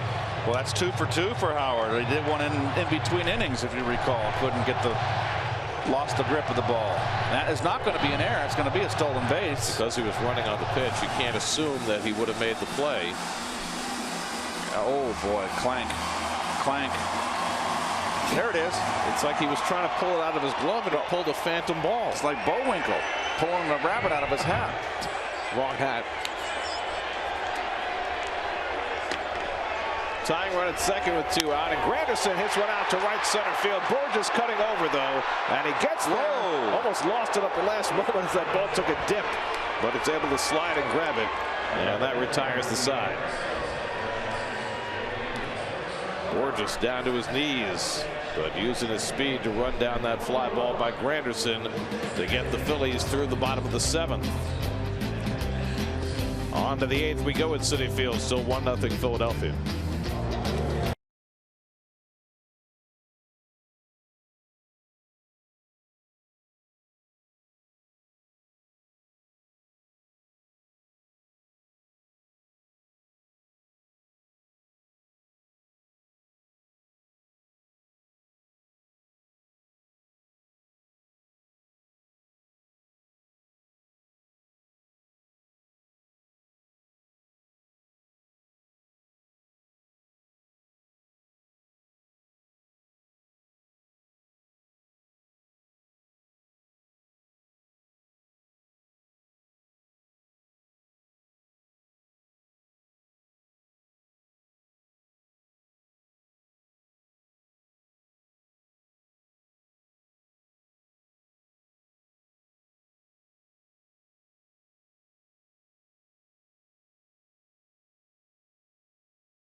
By Time Warner Cable, Ryan Howard's home run in the 5th inning has stood up.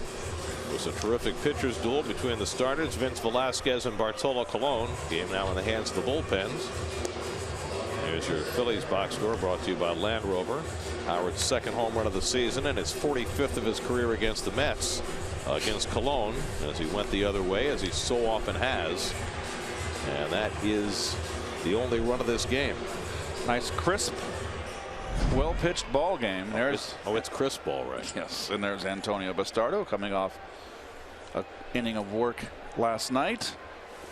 Bastardo gave up a leadoff hit to Darren Ruff in the 9th inning yesterday, then struck out a pair. And he'll face Cedric Hunter, who will stay in to face the lefty. They've been platooning Hunter, but they like his defense, so they'll keep him in with the lead late. Look how far off the plate he is.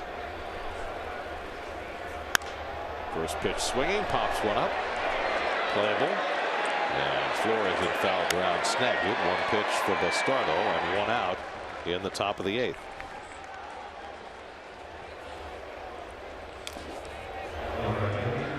Now Peter Borges, who doubled down the left field line in the 5th inning, 1 for 2 on the day.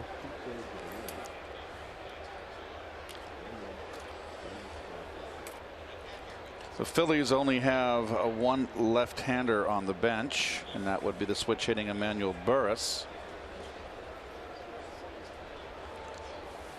And Blanco, also a switch hitter. Oh gosh, I forgot to put in the switch there. Thank you, Gary. That was an oversight on my preparation. Don't let it happen again.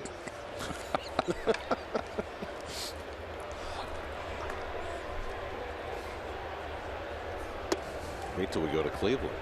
Oh, I'll have to do a little boning up on Cleveland. I know I'm looking forward to that starting rotation they got. They got a decent starting rotation. I mean, Salazar and Carrasco and Kluber. I mean, those guys can all bring it. Yep. Salazar pitched great last night against the White Sox.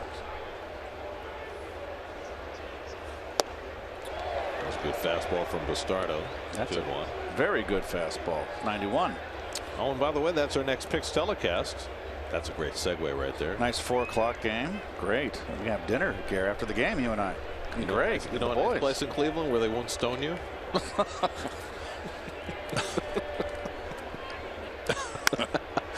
Line to center. Cespedes going back and makes the catch. Got turned around a couple of times, but managed to locate it. Just a tremendous athleticism right there. Turned the wrong way. No panic. Right at him. Gets a good break back. But look at the ball. The ball kind of ran the other direction. Great recovery. Very nice.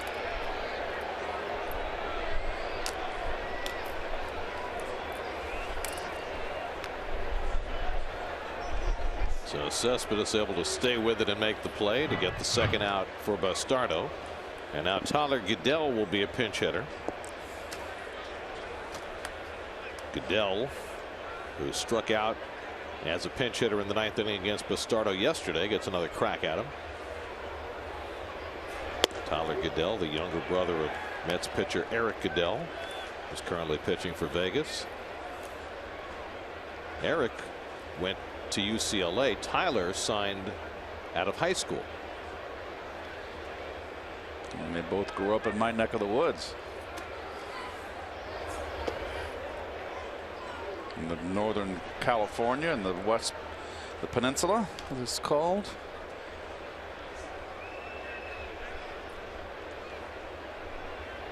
One of a couple of Rule 5 picks that the Phillies are hoping to retain all year.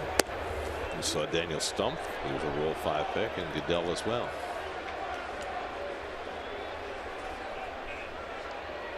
That's kept Sean Gilmartin around all of last year as a Rule 5 pick. If you take a Rule 5 guy, you have to keep him that full season, but then the following year you can send him to the minors, and that's what the Mets did with Gilmartin this year. Threw that one by him.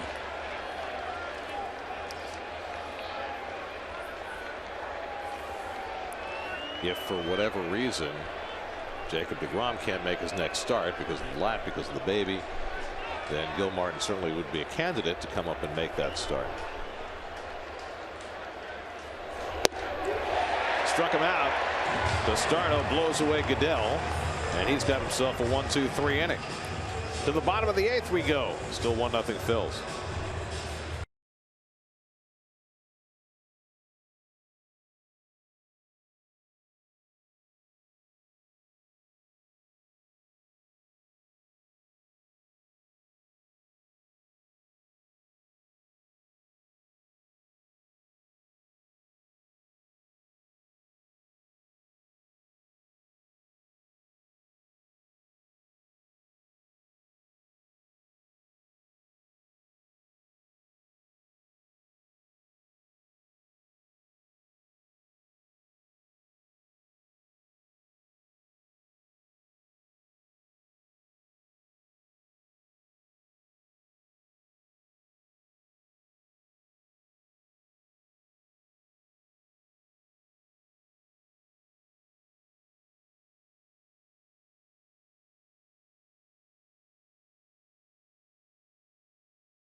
Of light and heat on a chilly night in New York.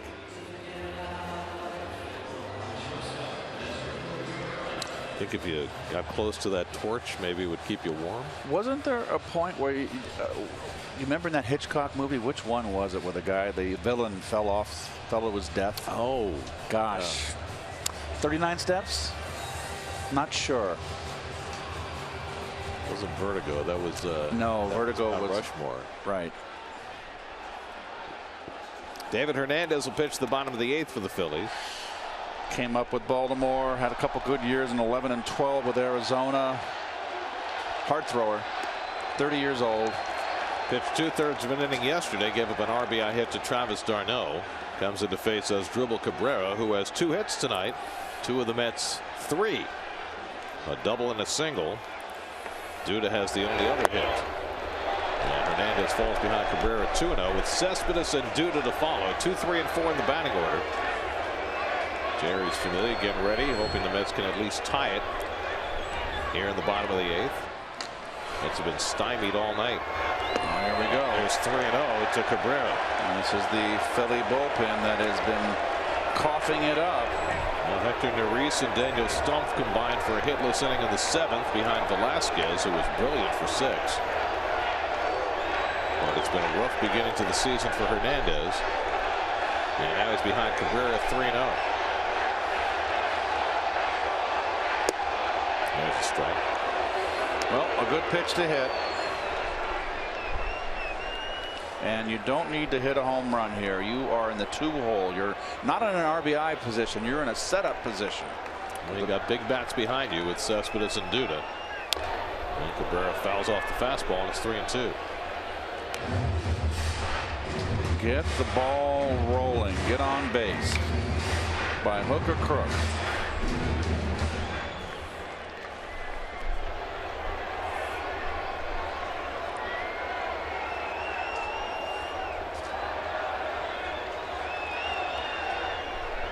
Three-2 from Hernandez. And Cabrera fouls it back. Good cut.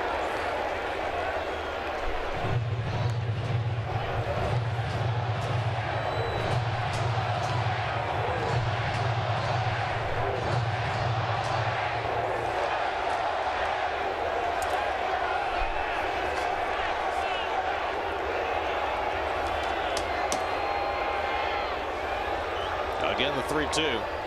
And Cabrera pops it up. Cesar Hernandez chasing it as the wind grabbed it. Yeah, 2 hands on these windy days. So 1 out of the bottom of the 8th. New York Mets baseball is brought to you by Mazda. Driving matters. Well, this would be an awfully opportune time for Yoenis Cespedes to break out. 0 for 3 tonight, 2 for 15 to start the season. It's been a struggle for him. 2 punch outs, as Gary said. 6 on the year.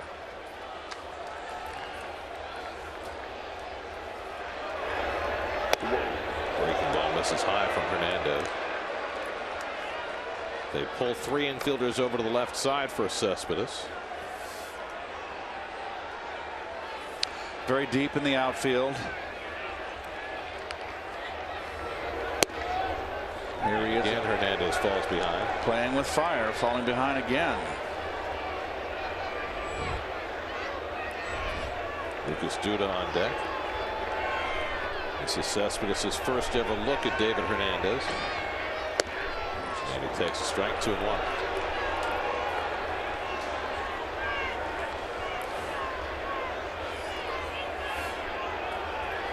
Got to be sitting on the gas here. And Cespedes takes the breaking ball inside, and now it's 3-1. 2 sliders he's thrown and not even close, so he's got to throw his fastball. Good pitch to hit. Notice Cespedes has his pinky finger over the knob of the bat here. He does not choke up. He does the opposite. That baby finger over the knob. See that right there. 3-1.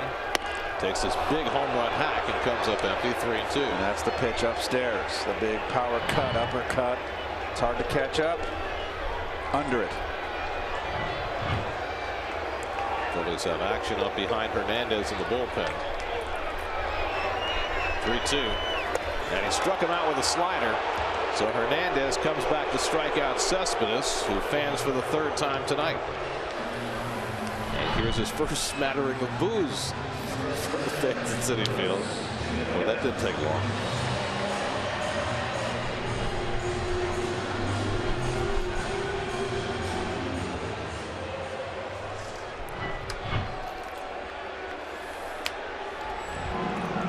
Gomez, who figures to be the closer if the Phillies have the lead in the 9th, gets up in the 8th.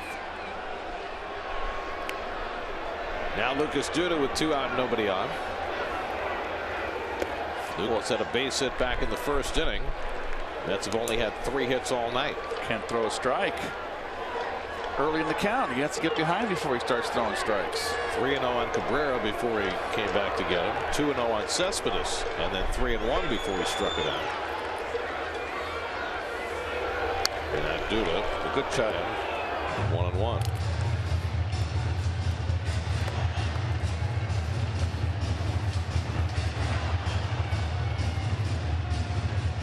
Yeah, it's cold. It's been a challenge tonight. Hace frio.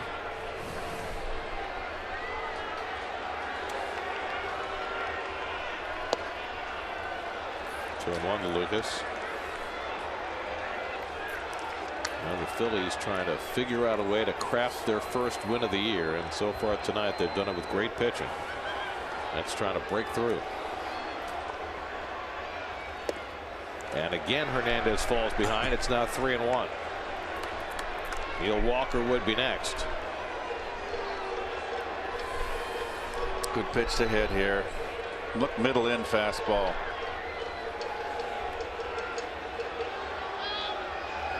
And Duda takes a rip at a high fastball, and it's 3-2. It's all that stuff belt high when you drop that back shoulder like Seth. Watch the back shoulder, his left shoulder drop. And when you drop, the same angle of the shoulders is where your bat angle is going to be, and it's going to leave you blind upstairs. On 3-2, Duda swings and misses, and Hernandez has himself a 1-2-3 inning with a couple of strikeouts. That's 12 strikeouts for Phillies pitching tonight. Hernandez got Cespedes with a slider, and he strikes out Duda with a fastball. On to the 9th we go. 1-0 Phils.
April 30th, the Mets battled the Giants at 4:05, and the first 15,000 fans in attendance will receive a Noah Syndergaard in Nome.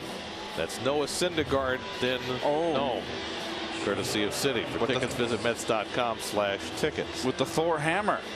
Well, of course. Putting the hammer down. Can't even pronounce the name of the hammer.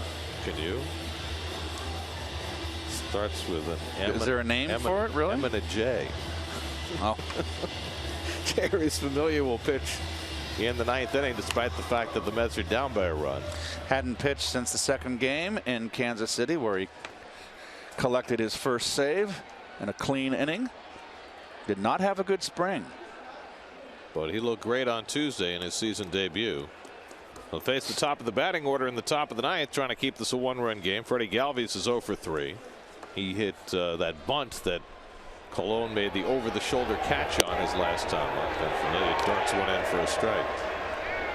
So the Mets have gotten 2 more scoreless innings from their bullpen. Robles and Bastardo with a 1-2-3 inning apiece. Bullpen has been splendid so far. No earned runs in 10 2/3 innings so far this year.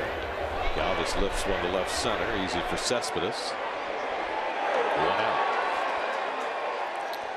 Well, we mentioned it. The play of the game brought to you by Honda, and here it is.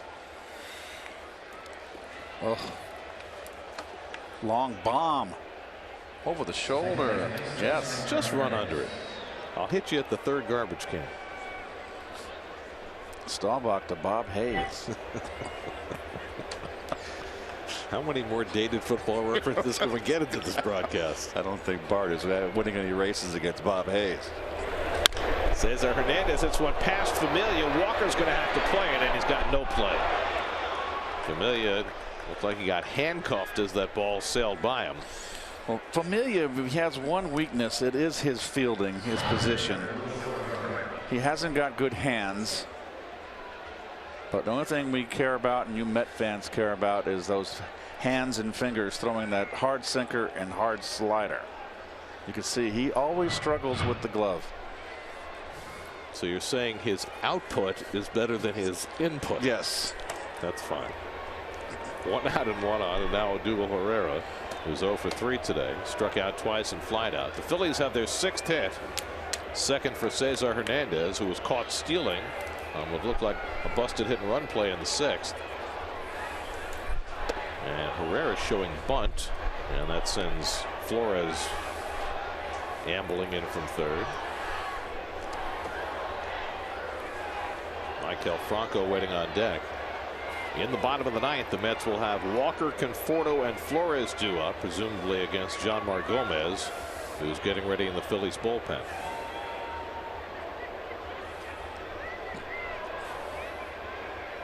And Herrera lines one over short for a base hit.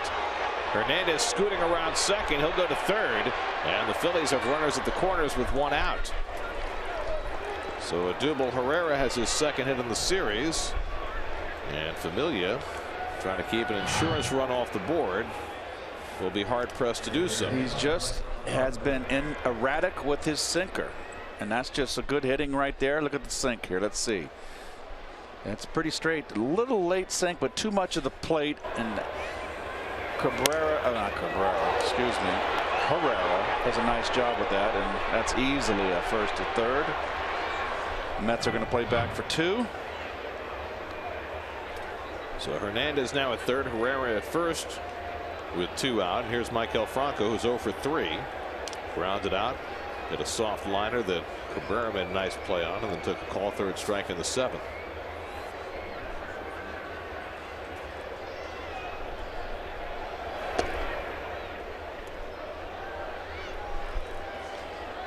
Ryan Howard looming on deck.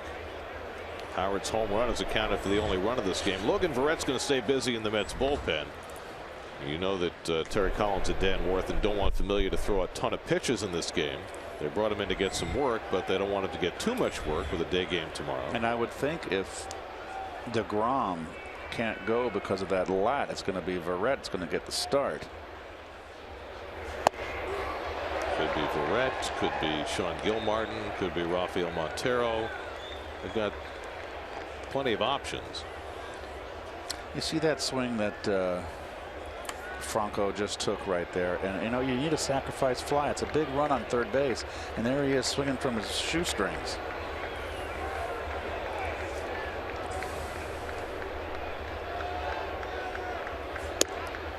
Got to be a lot of pressure, though, on a kid like Franco who's played a half season in the big leagues, 23 years old, and he's counted on to be the big bat in that Phillies lineup. But yes, and youthful exuberance, but all that's necessary right now, minimum, is a sacrifice fly. Trying to get Hernandez home from third with an insurance run. Didn't take a very deep fly ball to do it. Hernandez can really run. That's hit slowly. Runner will hold at third. Oh, no. Not in time. He's got to score. The bases are loaded. Hernandez never broke off third playing safety first. What? It's an infield hit for Franco to load the bases. He could follow the third baseman down the line. Oh, my goodness. That is his second boo-boo. He could follow the third baseman. You can follow the third baseman. Look, he's going back. But what happens if Flores eats the ball? Well, you come down the line, and at 10 feet, 15 feet, you keep your eye on Flores coming over, and once the ball's released, you walk home. Oh boy. Do you worry about the shortstop coming in behind you? You keep an eye on the shortstop, and it's not a matter of you get down the lines. You get down as 10, 15 feet with the three. If he does throw, so now you walk home. Howard at the plate with the bases loaded and one out. And he takes the sinker low for ball one. So Howard with a chance to be a game breaker now. 3 straight hits by the Phillies to load the bases with one out. On the other hand, Howard is a high strikeout guy, and Familia would love to punch him out and give himself a chance to get through this inning. And it could be Howard's day. Ground balls are automatic double play with Howard. He didn't ball that many of those. Should be 2-0 right there. One after a bad sinker.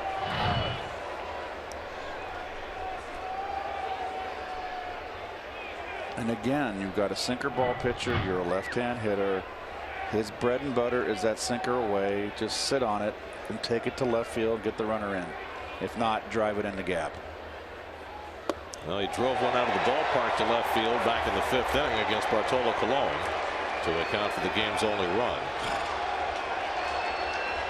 Howard 1 for 7 in his career against Familia, who could really use a strikeout right now. Cameron Rupp waiting on deck. Bases loaded, 1 out, 1 and 2 to Howard. Struck him out. Didn't even throw a swing and a strike. So Familia gets a must-have strikeout of Ryan Howard for the second out. Splitter. Well, if they don't get a run on this, it's on Hernandez at third base.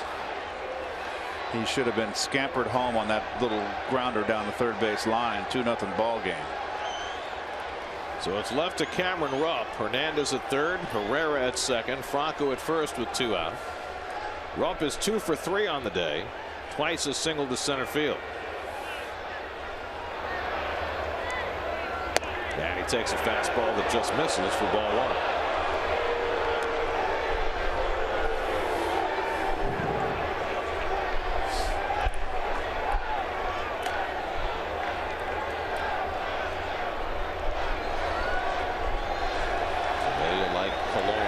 Pitching in short sleeves on a chilly night.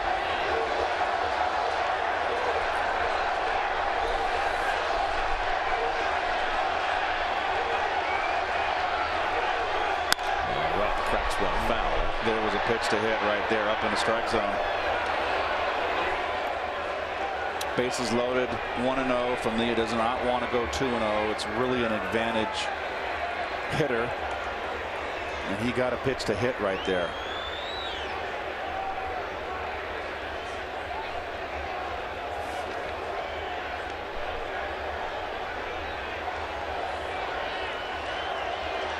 One and 1 to Cameron Rupp. Oh, another one up. 97 from Familia. Here comes a splittage in the dirt. Cedric Hunter would be next. Well, if you throw the split, you got to count on Darno being able to block it. And we threw it to Howard. See if the fish are biting. 1-2. Grounded weakly. Cabrera makes the flip. Side retired. Familia gets into and out of trouble in the top of the 9th. Neil Walker leads off the bottom of the 9th. Mets down 1-0.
At the bottom of the ninth, Darren Ruff will play first base. He'll bat ninth. And the closer of the moment for the Phillies is the veteran sinker bowler, Jean-Marc Gomez. A veteran in 2010, his rookie year, came up with Cleveland, Pittsburgh, Phillies. Last year, had a good year last year in 65 relief appearances, ERA 3.01 and 74 2/3. He has one save in his major league career. It came in 2014 with the Pirates. And after Pete Mackanin went through two closers earlier in the week, Jean-Marc Gomez is plan C as he tries to protect a 1-0 lead in the bottom of the ninth. And his former Pirates teammate Neil Walker will lead off against him. So Walker probably is the only player here who witnessed Jean-Marc Gomez's only career save.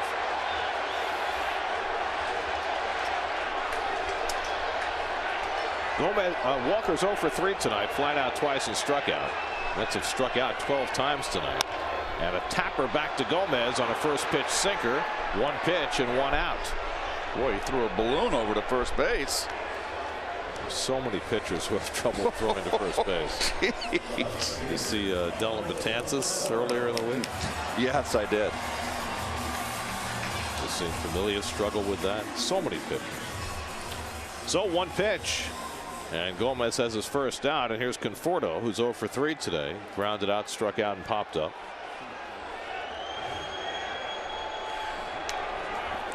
Conforto 1 for 3 against Gomez last year.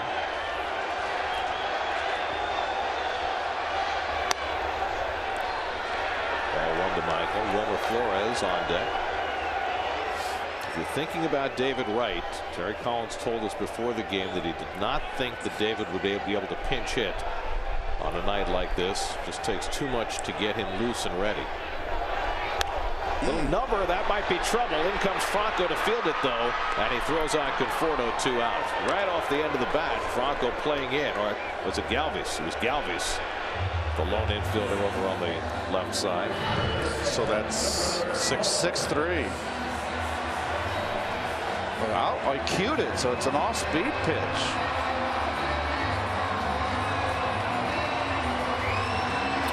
And just like that, the Mets are down to their final out. Mets hadn't had a hit since the 5th inning. Vince Velasquez went 6 scoreless in his Phillies debut. Neris, Stumpf, Hernandez, and now Gomez have held the Mets without a hit out of that beleaguered Phillies bullpen. And you see David Wright does have a batting helmet on, so it appears that he is at least available. Pitcher spot is 2 batters away.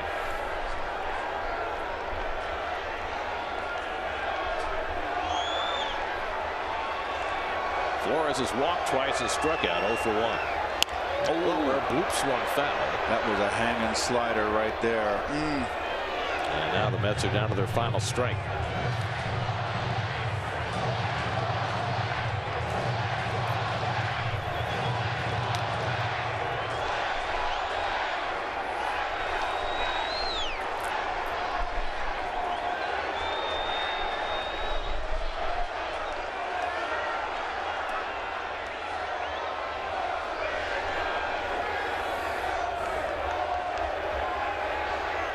From Gomez, and Wilmer hits it hard right at Galvis, who picks it off in the final out of the game, and the Phillies win it 1-0.